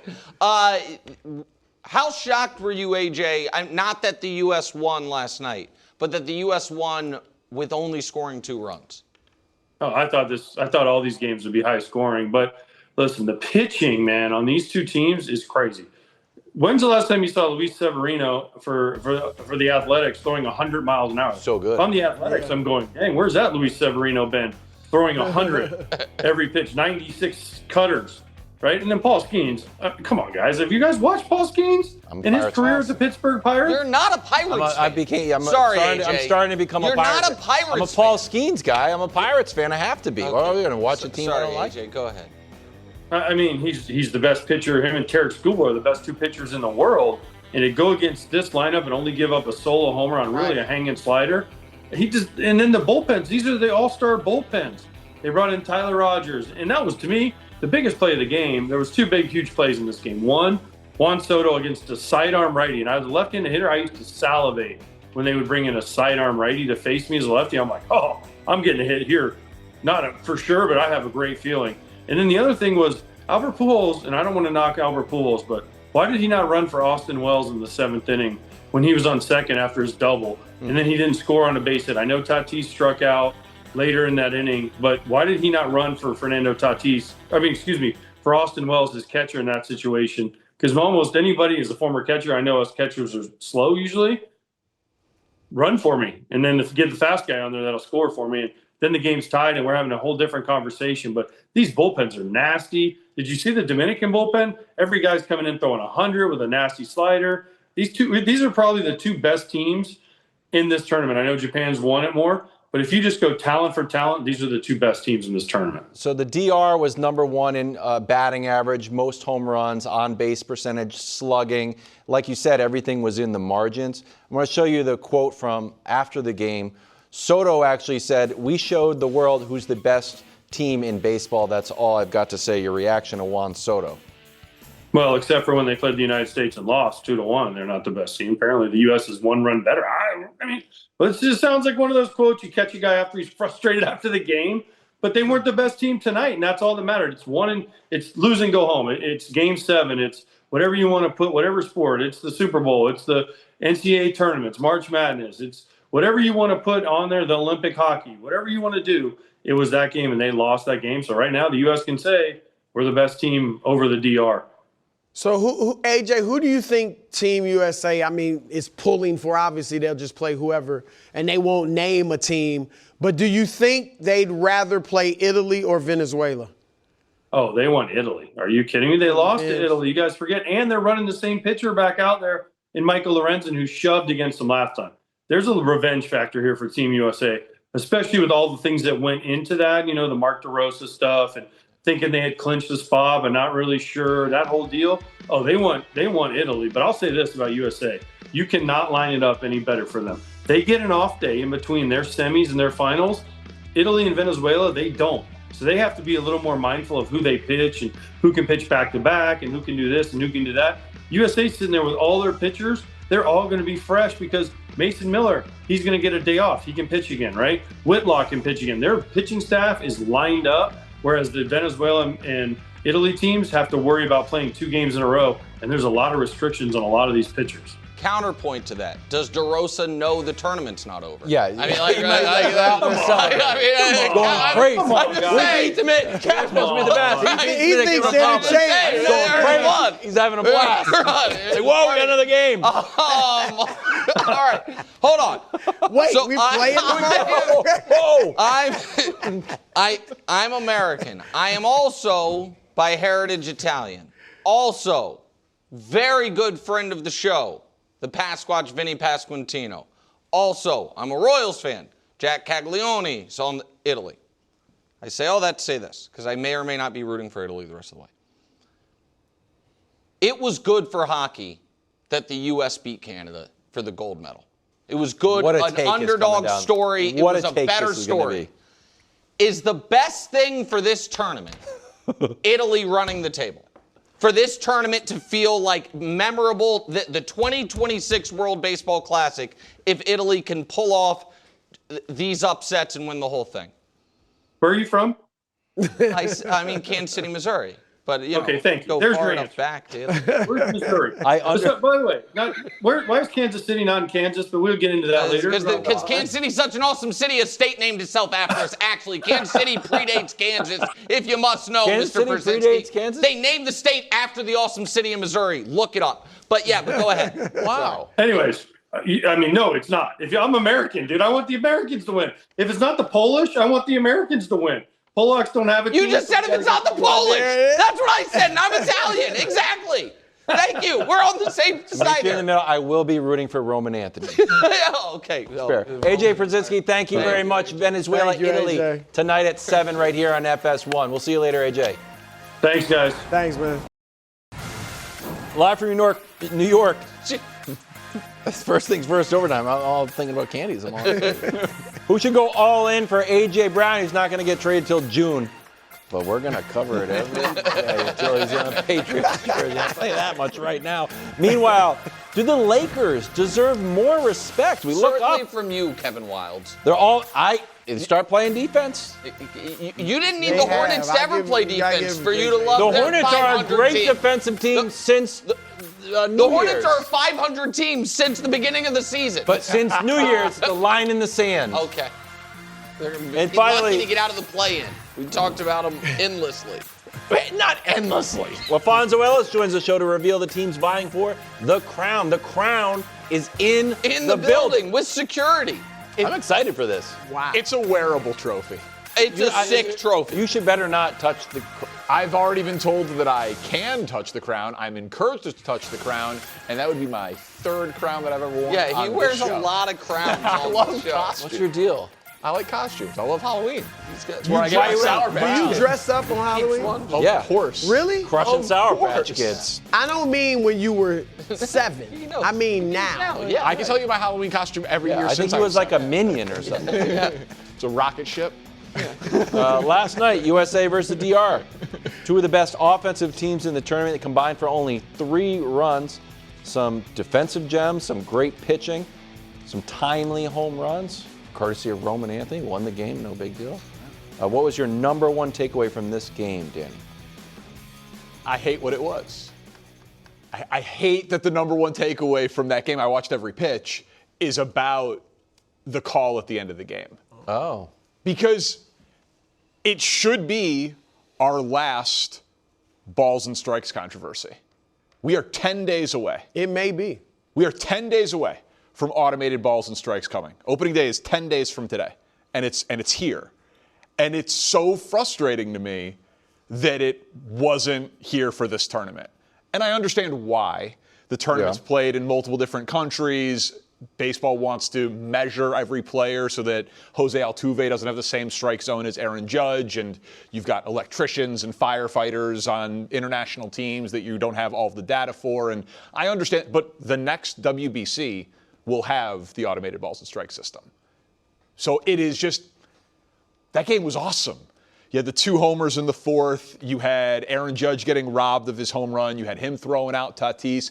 And it just feels criminal that in a game with Judge and Skeens and Soto and Tatis, the biggest story was Blazer, Corey Blazer, the home plate umpire who was giving guys the high strike and giving guys the low ball as a. It's impossible. Really, why was that a low-scoring game? Because that was as pitcher-friendly of a strike zone as you can possibly have. And I don't think they got cheated because both teams were dealing with that strike zone all game. But like in the 8th and 9th inning, for the DR's innings to end on strikes that were balls, because I disagree with what you said earlier, where you're like, you got to swing at it. It's too close to take. It's a ball. It's close though. No, but in every, no. I mean, generally, No. I don't know. Guys swing at pitches like that a lot. Yeah, but those are bad and swings. they had several bad swings in this game. I think pitches worse than that. I don't know. I just don't think you can trust the umpire in that situation. That's close enough. Right, but they are bad swings because they are balls, and you are more likely to swing at them maybe because the ump is giving those as strikes. That's look, I agree with you that it was a ball. And he had a great Perdomo, that was a great at bat up until this point. I'm just saying that was close enough to the strike zone in that situation where I just think you have to protect yourself, and obviously you couldn't trust the umpire on it. Hold on, Danny, so I'm not excited for ABS. Me for the neither. record. Good. We're on the squad. So you would prefer something? I mean, this happens a lot in Major League Baseball. Exactly. You're gonna come around. Okay, I won't. Okay. Because I think people are wrong. And this is really like a 90-minute podcast. I'm going to love this take. Because I think I have the same take. I think people are wrong about what getting it right means. Yes. And I think that changing the way a sport has been officiated, I know it's not called officiating in baseball, but refereed, umpired, whatever, for its entirety of its history because we have new technology, I don't think makes it more accurate or better. And I think that the fact that across sports we accept the human fallibility of all of the players and all of the coaches, but find it to be sacrilegious for the officials to have that same fallibility is ridiculous. And to your point, Danny, or whether it's your point or not, I think a conclusion of your point or an implication is your 2 points combined. What Brew is saying is hitters are taught from Little League, at 2 strikes, you widen strike zone. because you got to protect yourself. That is how people have played baseball forever. And now with ABS, no, you don't. You don't have to protect yourself. Strike zone's what it is. That changes the sport. The reason we have so many great full count 11 pitches, 12, he fouled off another one. They weren't fouling off all strikes. It was guys who that might be a ball, might be a strike. Let me, and there was a bad swing by me because I'm a bad baseball player. You're keeping alive. I'm just staying alive. Yeah. You like tennis. You love tennis. Yes. And the replay system in tennis is awesome and instantaneous. Can I disagree with that? Would you like to go back to the 1970s rules before we had the technology? I want to be very clear here. I think tennis has the best replay of all sports. It's the only replay in sports that I don't hate. I wish replay did not exist in football or basketball, but I still would prefer tennis to have the old. I think tennis is more exciting when John McEnroe was like, "You got to be kidding me! This is outrageous." I like that more. I love that. Yes. Here's where I disagree, because I'm with Danny on this. I disagree with you, Nick. And you said the fallibility of the umpire. To me, that's the thing. It's not fallibility. It is umpires having their own strike zone. We all are taught what the strike zone is from the moment we start playing baseball. And you got these umpires who've come along and said, well, my strike zone is different. So hold on. No, right it here. shouldn't be different. There's a strike zone, a standard strike zone. That's what you should use. This is Soto. What inning was this in? That's the eighth. That was the eighth inning. So the previous inning, he calls a low strike on Soto. The next inning, you're going to end your team's tournament because you took a strike. No, I agree that he should have swung it there. It was even lower, though. Well, now you're out. It's not a huge surprise. That you just saw it. That pitch is often called a strike in Major League Baseball. Now, it's not a strike, but it is so often called a strike in Major League Baseball. And that's why he should have swung. Yeah, it is so hard to hit a baseball that if you're going to allow Mason Miller to get 3 to 6 inches off the top of the strike zone, throwing 98, and you're going to allow him to get 4 to 8 inches you just have to tip off the bottom of the strike zone. You just have to tip it into the just hit it, foul. Just stay alive. You're not talking about drive it in. I'm talking or take a walk, which is also a part of the game. So, yes, hold on. I just want to just quick, before we move on. You don't think there's any downside? So let me ask you this. Would you prefer every pitch just automated ball strike call? I think you would. Yeah, I would. Yeah, for every pitch, yes. Because I absolutely agree with you on in some instances in football and basketball where spirit of the rule, and I would even say in baseball. Yeah, a guy's safe, but he comes off the bag. It's the worst. That is the worst. I agree with you. So I'm not an absolutist with the technology, but we have the technology for balls and strikes. It's been in the minors for years. It is going well. It is fast. They said the average review time is less than 13 seconds. Do you like pitch framing? You don't care. I certainly don't care about that. So I care about that a lot. Pitch framing? What? You don't like pitch framing? It's also known as deception. Oh, my God, bro. Am I wrong, Danny? Deception? You're not wrong. I mean, it's deception. That's exactly what it is. Yeah, it's pitch framing. It's an art. No, it's cheating. It's not cheating. It's certainly not cheating. Part of the game. The ball was thrown here, but I'll make you think it was thrown here. Yes, it's an art form is what it is. It's not cheating. I'm willing to lose the art form for the accuracy. See, so I'm not. So listen. I have lost this battle. I guess I didn't really fight it. Didn't talk much about it. But I just feel totally differently. I think, and I just want to reiterate my initial point, which is, I do not think changing away a sport has been played from its inception until right now makes it more correct. But they've done that already with the pitch count clock and all that stuff. So I think fundamentally saying we are changing the rules of the game, in certain ways to make it more watchable or whatever. I think that is a decision we're making to change the rules. Also, I think just on the pitch clock, that actually is going back to guys who are fast. Right. So it kind of got out of control. I don't find. I think changing calls that were on this more of a basketball thing, but oh, upon replay, even though you knocked the ball out of my hand, we see it like grazed my finger at the end. Yeah. I don't think that's more accurate. I agree. And I think that removing the skill needed to stay alive in a 2-strike count and removing the benefit from having a great pitch framing catcher does not make things more accurate. I don't, as far as who the more deserving it does. winner. The more, I hear what you're saying, like but it does literally make it more accurate. Correct. It makes it accurate, but doesn't make it better. It might not make it better in your mind, but it does literally make it more accurate. It makes it more accurate. I don't think that gives you a more true champion or the right winner or and that's the whole idea it does. But I don't think it. I mean, like if you have two guys in a foot race and you can see from the technology, actually this guy won. And that's the right guy that's supposed to win. To use that example, and then we can move on.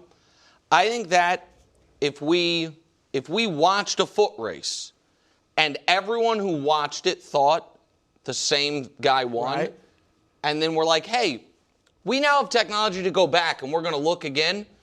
And turns out the other guy won. No, the guy that everybody thought won. No, the guy that everyone thought won.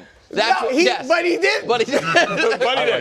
There's a lot of times like, was that a catch? When you look at it in slow motion, he lost control of the ball. Like, you know why it's a catch? Guys, because he caught it. Danny, it can't it just be about this example? Like, Mason Miller threw a ball, and if you swing at the ball, timeout. He did not throw a ball. He threw a strike, according to the home plate umpire, who got it incorrect. No, he threw a strike. He did not.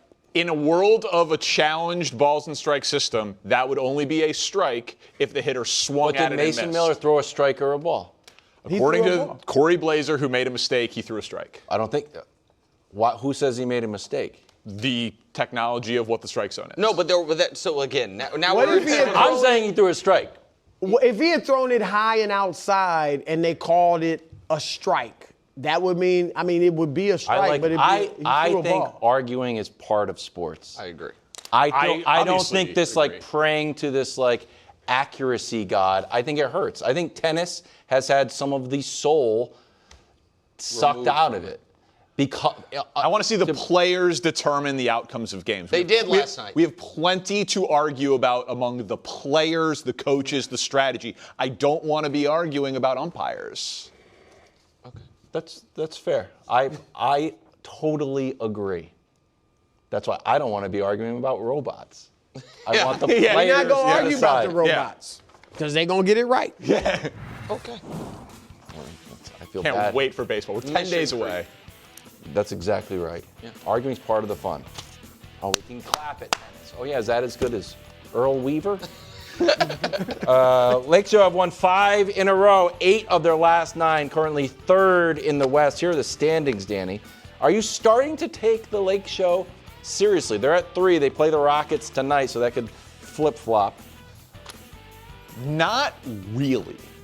I'm not really taking them seriously because I would be floored if they could beat the Spurs or the Thunder in a 7-game series.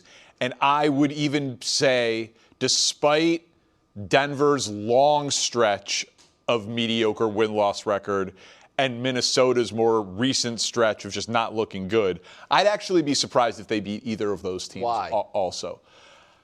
I don't know that I buy.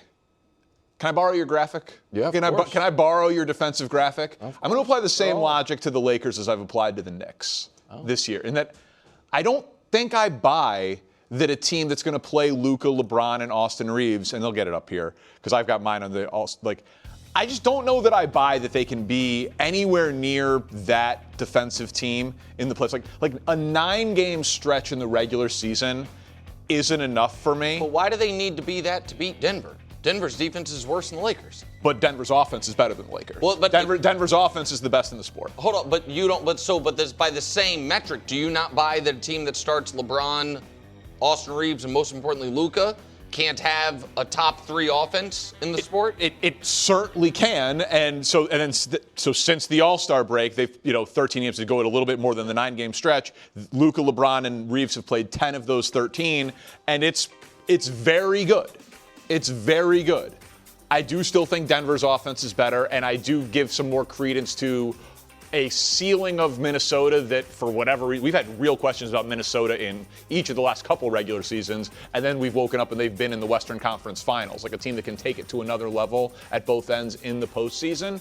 So if you want to say that they are in that grouping of teams that their ceiling is winning 2 playoff series, yeah, I think that is a reasonable ceiling to put on this team. And Luka is playing out of his mind. He is playing. He's playing to his potential. He's playing what he does every year. He doesn't get traded. 3 years ago he was 32-9-8. 2 years ago he was 34-9-10. This year he's 33-8-8. I mean, that's who he is. He's a bad defensive player. That's if not the best, the second or third best offensive player in the sport, who creates offense for everyone. And Austin Reeves is playing better than anyone could have expected. Like, the biggest Austin Reeves fan didn't. They're now saying he's going to get the max.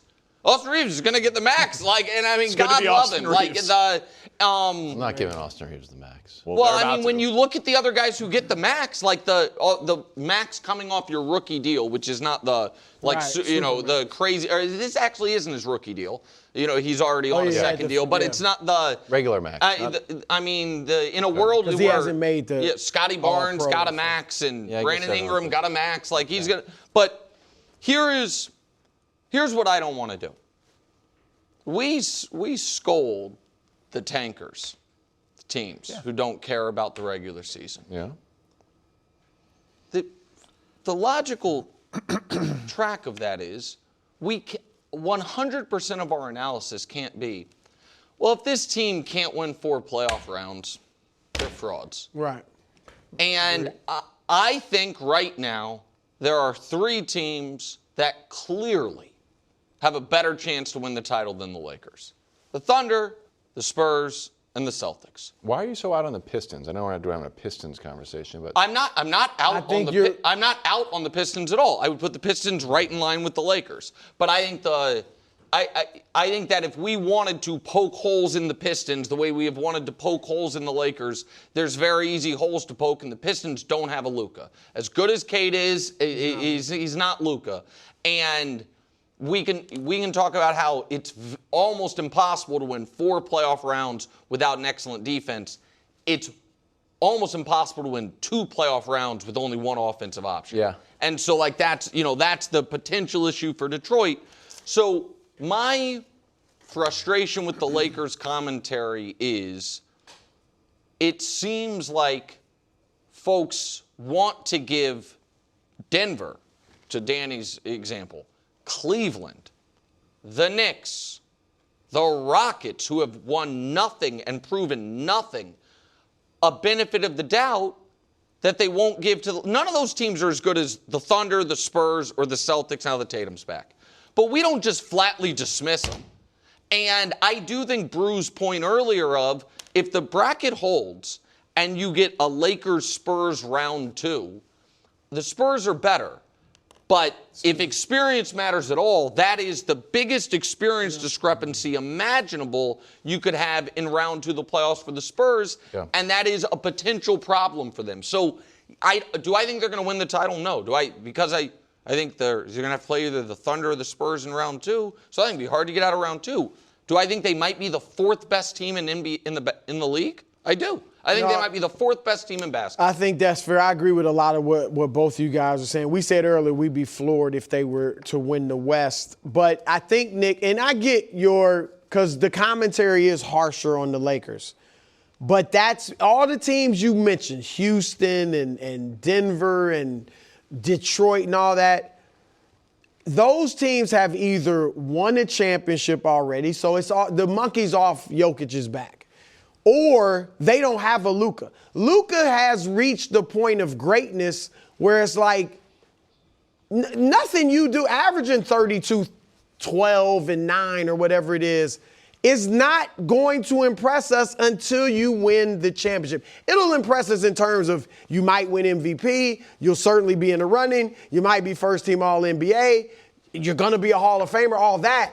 But in terms of like the only next step he needs to get to is winning the championship. And so when people look at the Lakers and say, They're not a championship team. That's why they find him wanting. LeBron was at the same place. Hold on, what about Jordan Anthony was Edwards? at the same place. Anthony, he's not Luka yet. Oh, he's not. Man, 2 weeks ago, Anthony Edwards was held in higher regard right now in this season than Luka. He's not. He has not accomplished nearly, and his numbers aren't close to what. I'm not saying he's not in Luka's class, but he's really. not viewed like Luka. Right. He can't control. He doesn't have the offense that Luka has. I agree with that, but you don't like it. Do you think I'm out on a limb here saying that before this winning streak started, that Anthony Edwards was, more going to finish higher than Luka in MVP voting and maybe first team All-NBA? I don't know about year. MVP. This year, possibly, but and like they're he also is fourth, younger fifth. too. He hasn't played as long. Yeah, they're very close, but I think some of it is the Lakers brand. Some of it is how much more time do we have of LeBron, and like what matters for him is adding to rings and accomplishments. It's how we talk about them. And you still have LeBron playing at a fairly high level. That's another thing where people are looking like, you got LeBron, you got Reeves. Quickly, Denny, Lakers in Houston tonight. Who do you have? I trust the Lakers more than the Rockets. I think the Lakers are better than the Rockets. I do. I'm very interested. I think I have the Rockets by 5. I think they're listen. They play twice in the next couple days. I think they split. That's good. You know what I mean? You came back from vacation, working vacation, very compromised. Thanks. It's not a working. Alfonso Ellis joins the show. The 2026 College Basketball Crown tips off on April 1st, and you can catch that right here on FS1. Former 5th overall pick out of Notre Dame, Alfonso Ellis, joins me now to reveal the Crown Bracket ahead of the tournament. Alfonso will be a part of our studio coverage all tournament long. Now, before we get to the matchups and the big reveal, Alfonso, we need to tell people what is at stake in this tournament. It's only the second year of the Crown, and the first year was a big success. Indeed. The inaugural champion, Nebraska, is a 4 seed in this year's NCAA tournament. They were the champion in the inaugural Crown. The format is a couple of teams from the Big East, 2 from the Big 10, 2 from the Big 12, and then other Power 5 conferences. And the prize pool is very cool. The 8 teams in Vegas will be playing for a share of a $500,000 NIL prize pool. But do I get to play? I know. You and I don't think we're getting divvied up any piece of this here, but Nebraska really did use this tournament to kind of catapult it into this great season they've had. Without a doubt, one of the hottest teams in the country, ran off about 20 wins in a row, and obviously have put themselves in a perfect position in the NCAA tournament. Let's not forget about Central Florida. Let's not forget about Villanova, 2 teams that's also in the field. So if you're looking for a place that can put you in a really good spot for next year's NCAA tournament, the Crown is the place to be. All right, and that's, of course, coming up in Vegas right here on FS1 with the semifinals and the championship on Fox. So without further ado, let's see who's going to try to be this year's Nebraska, and let's get to the bracket. The first game coming up on April 1st. We can reveal the matchup. It is Oklahoma out of the SEC. A lot of people thought the first team left out of the NCAA tournament with their head coach Porter Moser against Colorado, Tad Boyle, and Colorado from the Big 12. Yeah, this is an Oklahoma team that's won 6 of their last 7 games, playing at a really high level. 4 guys averaging 12 points or more. They make 10 threes per game. That's going to be very problematic for this young Colorado team. This young Colorado team has been led by Isaiah Johnson, 17 points a game. Smooth lefty, can get to the front of the rim, knock down the 3-ball, and defend. The issue with Colorado is they give up 37% from the 3-point line. They're playing against the Oklahoma team who makes 10 threes per game. The question is going to be, can they run this Oklahoma team off the 3-point line and keep them off the offensive glass? Colorado making their second appearance in the Crown, 4 of 6 players. It's a younger team, either freshman or sophomore, and Oklahoma, a top 20 team in terms of offensive efficiency,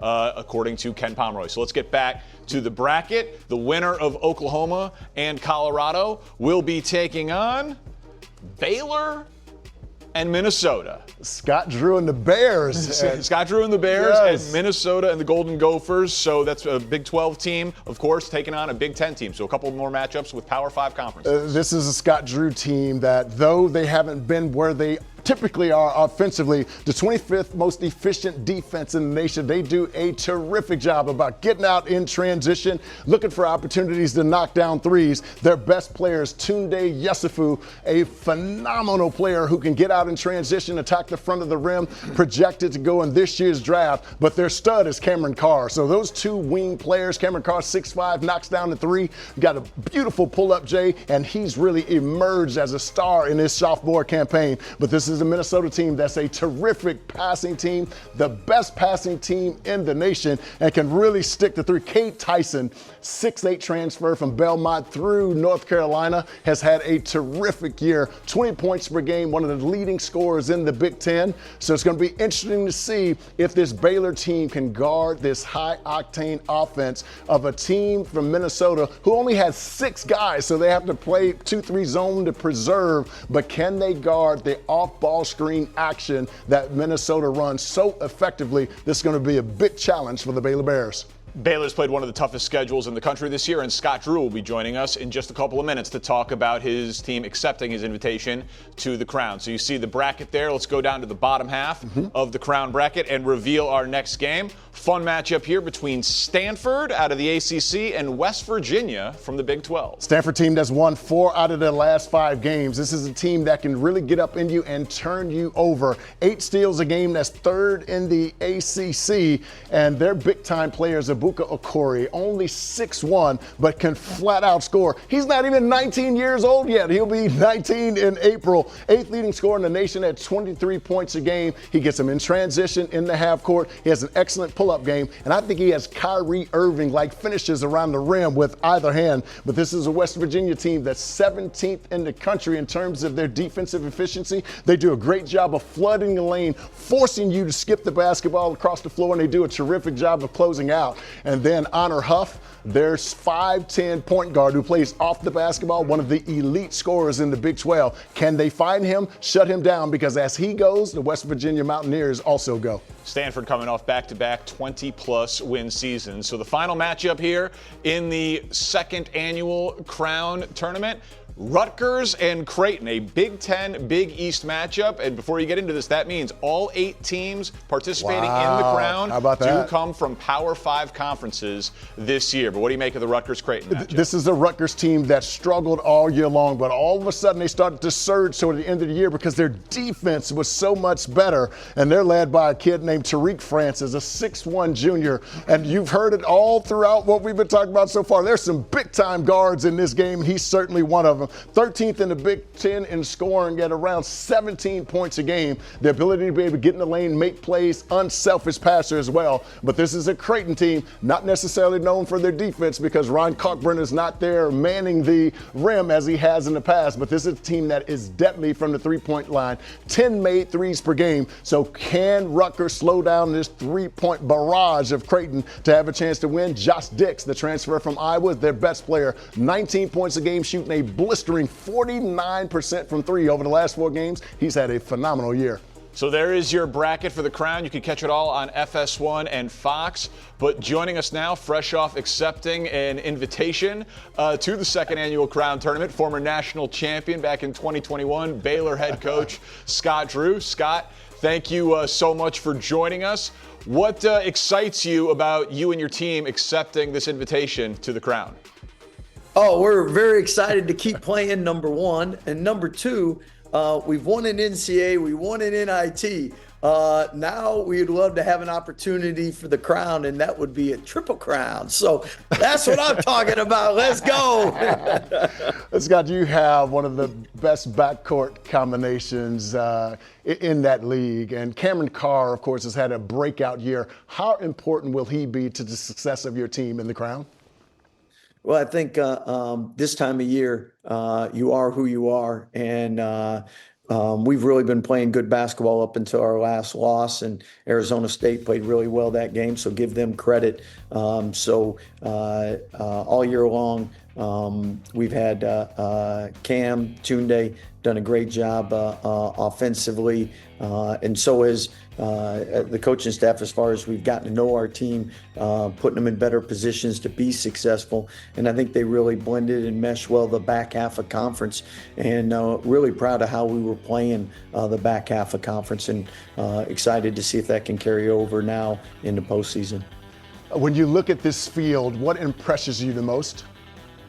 Well, I think, like you said, you have Power 4 schools, and you have teams that all have been very competitive throughout the year. And you know what separates the teams you have in the NCAA tournament teams are close losses. And if you win those games, one more basket here, one more basket there, you're playing in a different tournament. So this is a really competitive field. You have a lot of tradition. You have a lot of excellent coaches, and you have a lot of great talent. And it's a blessing and an honor to play in any postseason in the Crown. Last year, from talking to the coaches and people that participated, really thought highly of it and thought it was a great event. So it's a great opportunity for us to keep playing. And as you know, not many teams have a chance to win that last game, and whoever does is awful happy. Final question for me, is this going to be the summer that you teach me how to fish? We would love to. We're trying to get that last year of eligibility for you. If we can swap that. I know you said you won't play on the defensive end, but offensively, I know still you can knock down threes and dunks. So well, Scott, listen, Nebraska used this to catapult in. They're a top 4 seed. There's $500,000 in NIL money, and a portion of that on the line. I know you're about to address your team. This was the grand reveal here of the bracket. What's your message to the team going to be ahead of your trip to Vegas? Oh, I know they're going to be really excited to keep playing. And again, last year, from what we heard, everybody loved it. It's a first-class event. So we'll be excited to be one of the few still playing this time of year. Well, Scott, thank you so much for your time. We'll enjoy watching you on FS1 and Fox. Thank you so much for joining us. Thank you, guys. Appreciate you. All right, good luck in the second annual Crown basketball tournament right here on Fox. All right, so now you've seen the field, LaFonso. There's 8 teams vying for their share of $500,000 in NIL money. Who's your favorite? Who's the best team in this tournament? I have West Virginia and Oklahoma in the finals, and I have to give Oklahoma the edge. You're talking about a team that played so well, winning 6 out of their last 7 games to close the season. I think they'll bring that momentum into our tournament and have an opportunity to be the second Crown champion. And then we'll see what they're able to do for their program going forward off of it with all the success from last year. And I should say, it's a wearable trophy. It's a wearable trophy. Let's put it on. Grab it. Can you read? I can't read it. I'm afraid. I'm not afraid.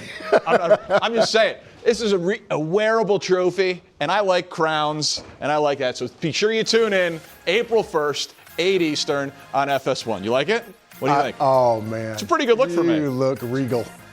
Regal? Yes. That's what I've been going for. Mom, I made it. I'm wearing the crown. Check it out on FS1 and Fox. Well, tonight, after knocking off defending champion Japan, Ronald Acuna Jr. and Venezuela look to end Italy's Cinderella run in the semifinal of the World Baseball Classic. Coverage begins at 7 Eastern, right here on FS1. The winner, of course, gets Team USA. New year, new face in Kansas City, and this one, I gotta be honest, much more interesting than the normal backup quarterback story. Reports are that the Jets are trading Justin Fields to the Chiefs for a 2027 6th-round pick. Willie, do you like this fit of Justin Fields and the Chiefs? I do, because I have empathy for Justin Fields. It was a rough stay here in New York, man. I mean, he went 2-7 in 9 games. And when you talk about a young man who simply could just never find his footing. And so now by the way, he chose the Chiefs. And I think he was trying to follow suit. You look at Daniel Jones and what happened in Minnesota. You talk about, Baker Mayfield and what happened in L.A. He gets to go with somebody who can see him and develop him. I think he's never had a fair chance to develop. And, listen, Andy's smart. He knows his best skill set is his legs. He's going to have some weapon package. You're going to use him as a wildcat. It's a wildcat situation. But nevertheless, man, if you're Justin Fields, this was a great business move for you. Yeah, so I obviously covered Justin when he was in Chicago. And I know a lot of players on that team who talked about him like in almost reverential terms as a leader, just like A-plus teammate, A-plus Solid worker, solid dude, all of that stuff. But to your point, Bears were not in a situation to really develop a quarterback, and he dealt with multiple coaches. And then he goes to Pittsburgh, and there's a competition, and they're not an offensive team. And then he goes to the Jets, and you just covered that very well. So I root for him. I do have the odds are obviously stacked against him of being a long-term starting quarterback in this league. But we talk about Andy Reid, and we're like, well, he's one of the best offensive coaches ever, and it's all true.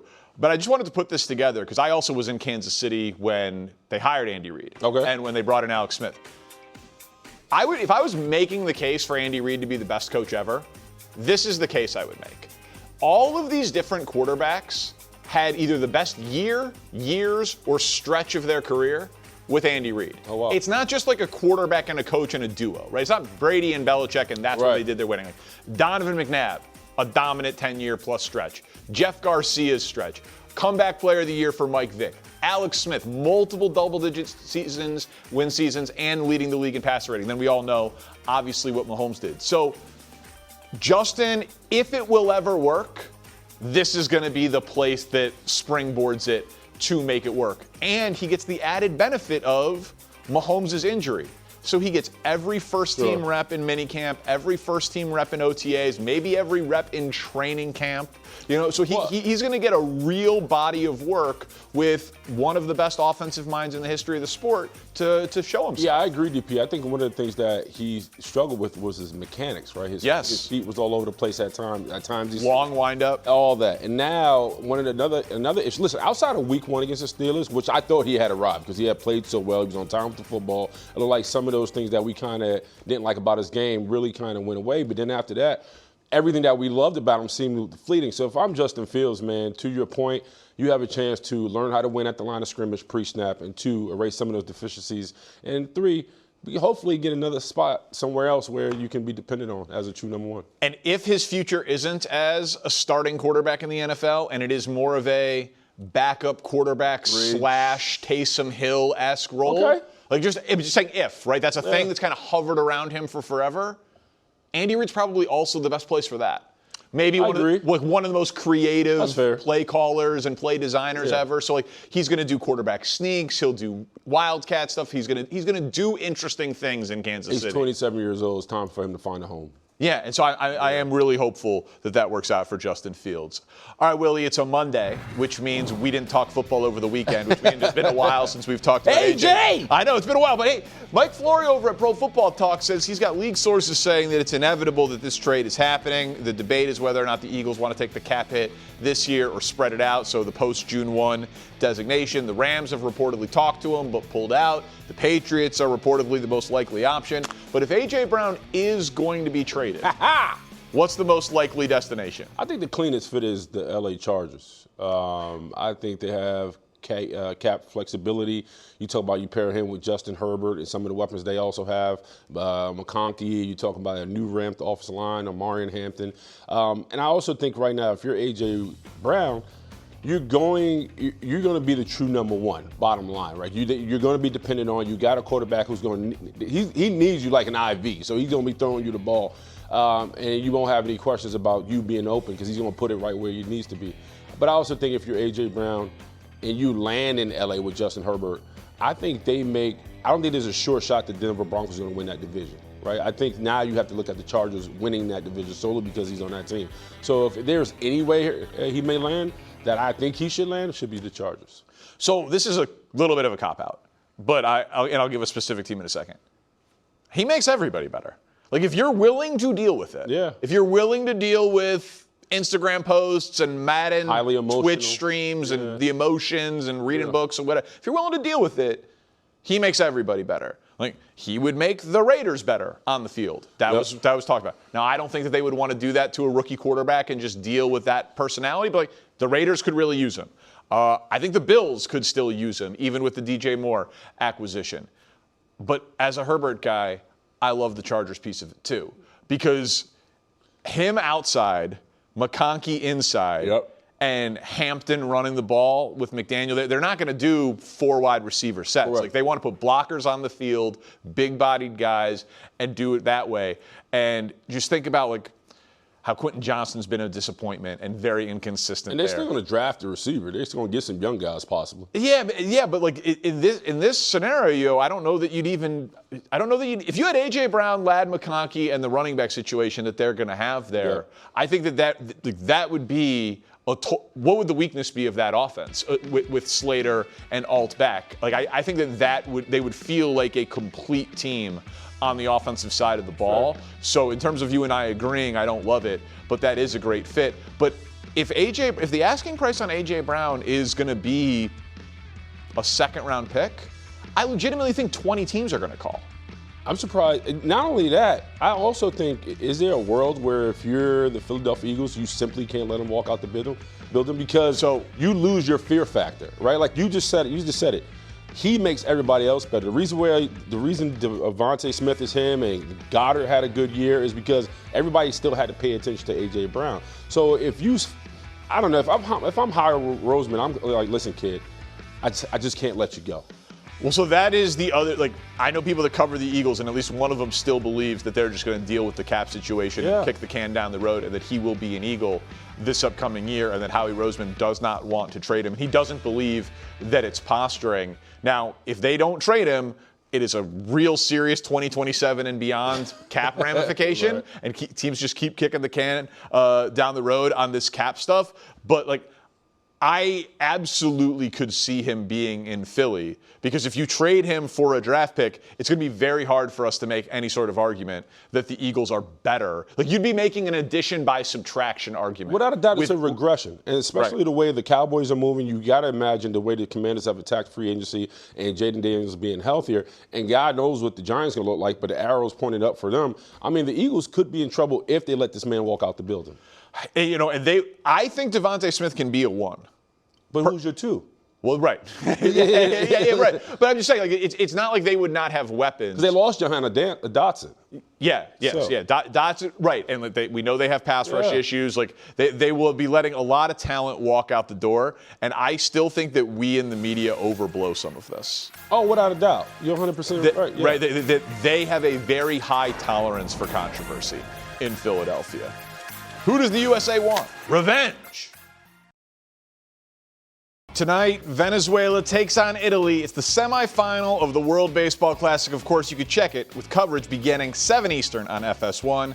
Last night, Willie, the USA advanced to the World Baseball Classic final. They await the opponent of the matchup tonight. Would you rather play Venezuela or Italy if you're Team USA? I think the cleaner path to gold is going through Italy, right? They're valid. They've already lost to Italy, but I think Venezuela is such a... they're loaded beyond loaded. I just don't think you want that type of smoke. I know they had a big win against the Dominican Republic, but I think the safer route is Italy. I think so much of this, it's one and done. It's baseball. Anybody can beat anyone on a given day. You want to avenge your loss. So, even if Venezuela is a little better than whatever, you lost to Italy, you want payback. I get it. You want to get your lick back. Yeah, Vinny Pasquantino when he hit the 3 home runs, friend of the show. It was that was for you, USA. We were just taking care of you when you were in the hotel. But you made it this far. You understand? DR was averaging 10 runs. You held them to 1 run in that game. That's not happening against Venezuela. Maybe not. But I think you want Italy. you want to be able to say we lost 1, but we got it back. Watch it tonight on FS1.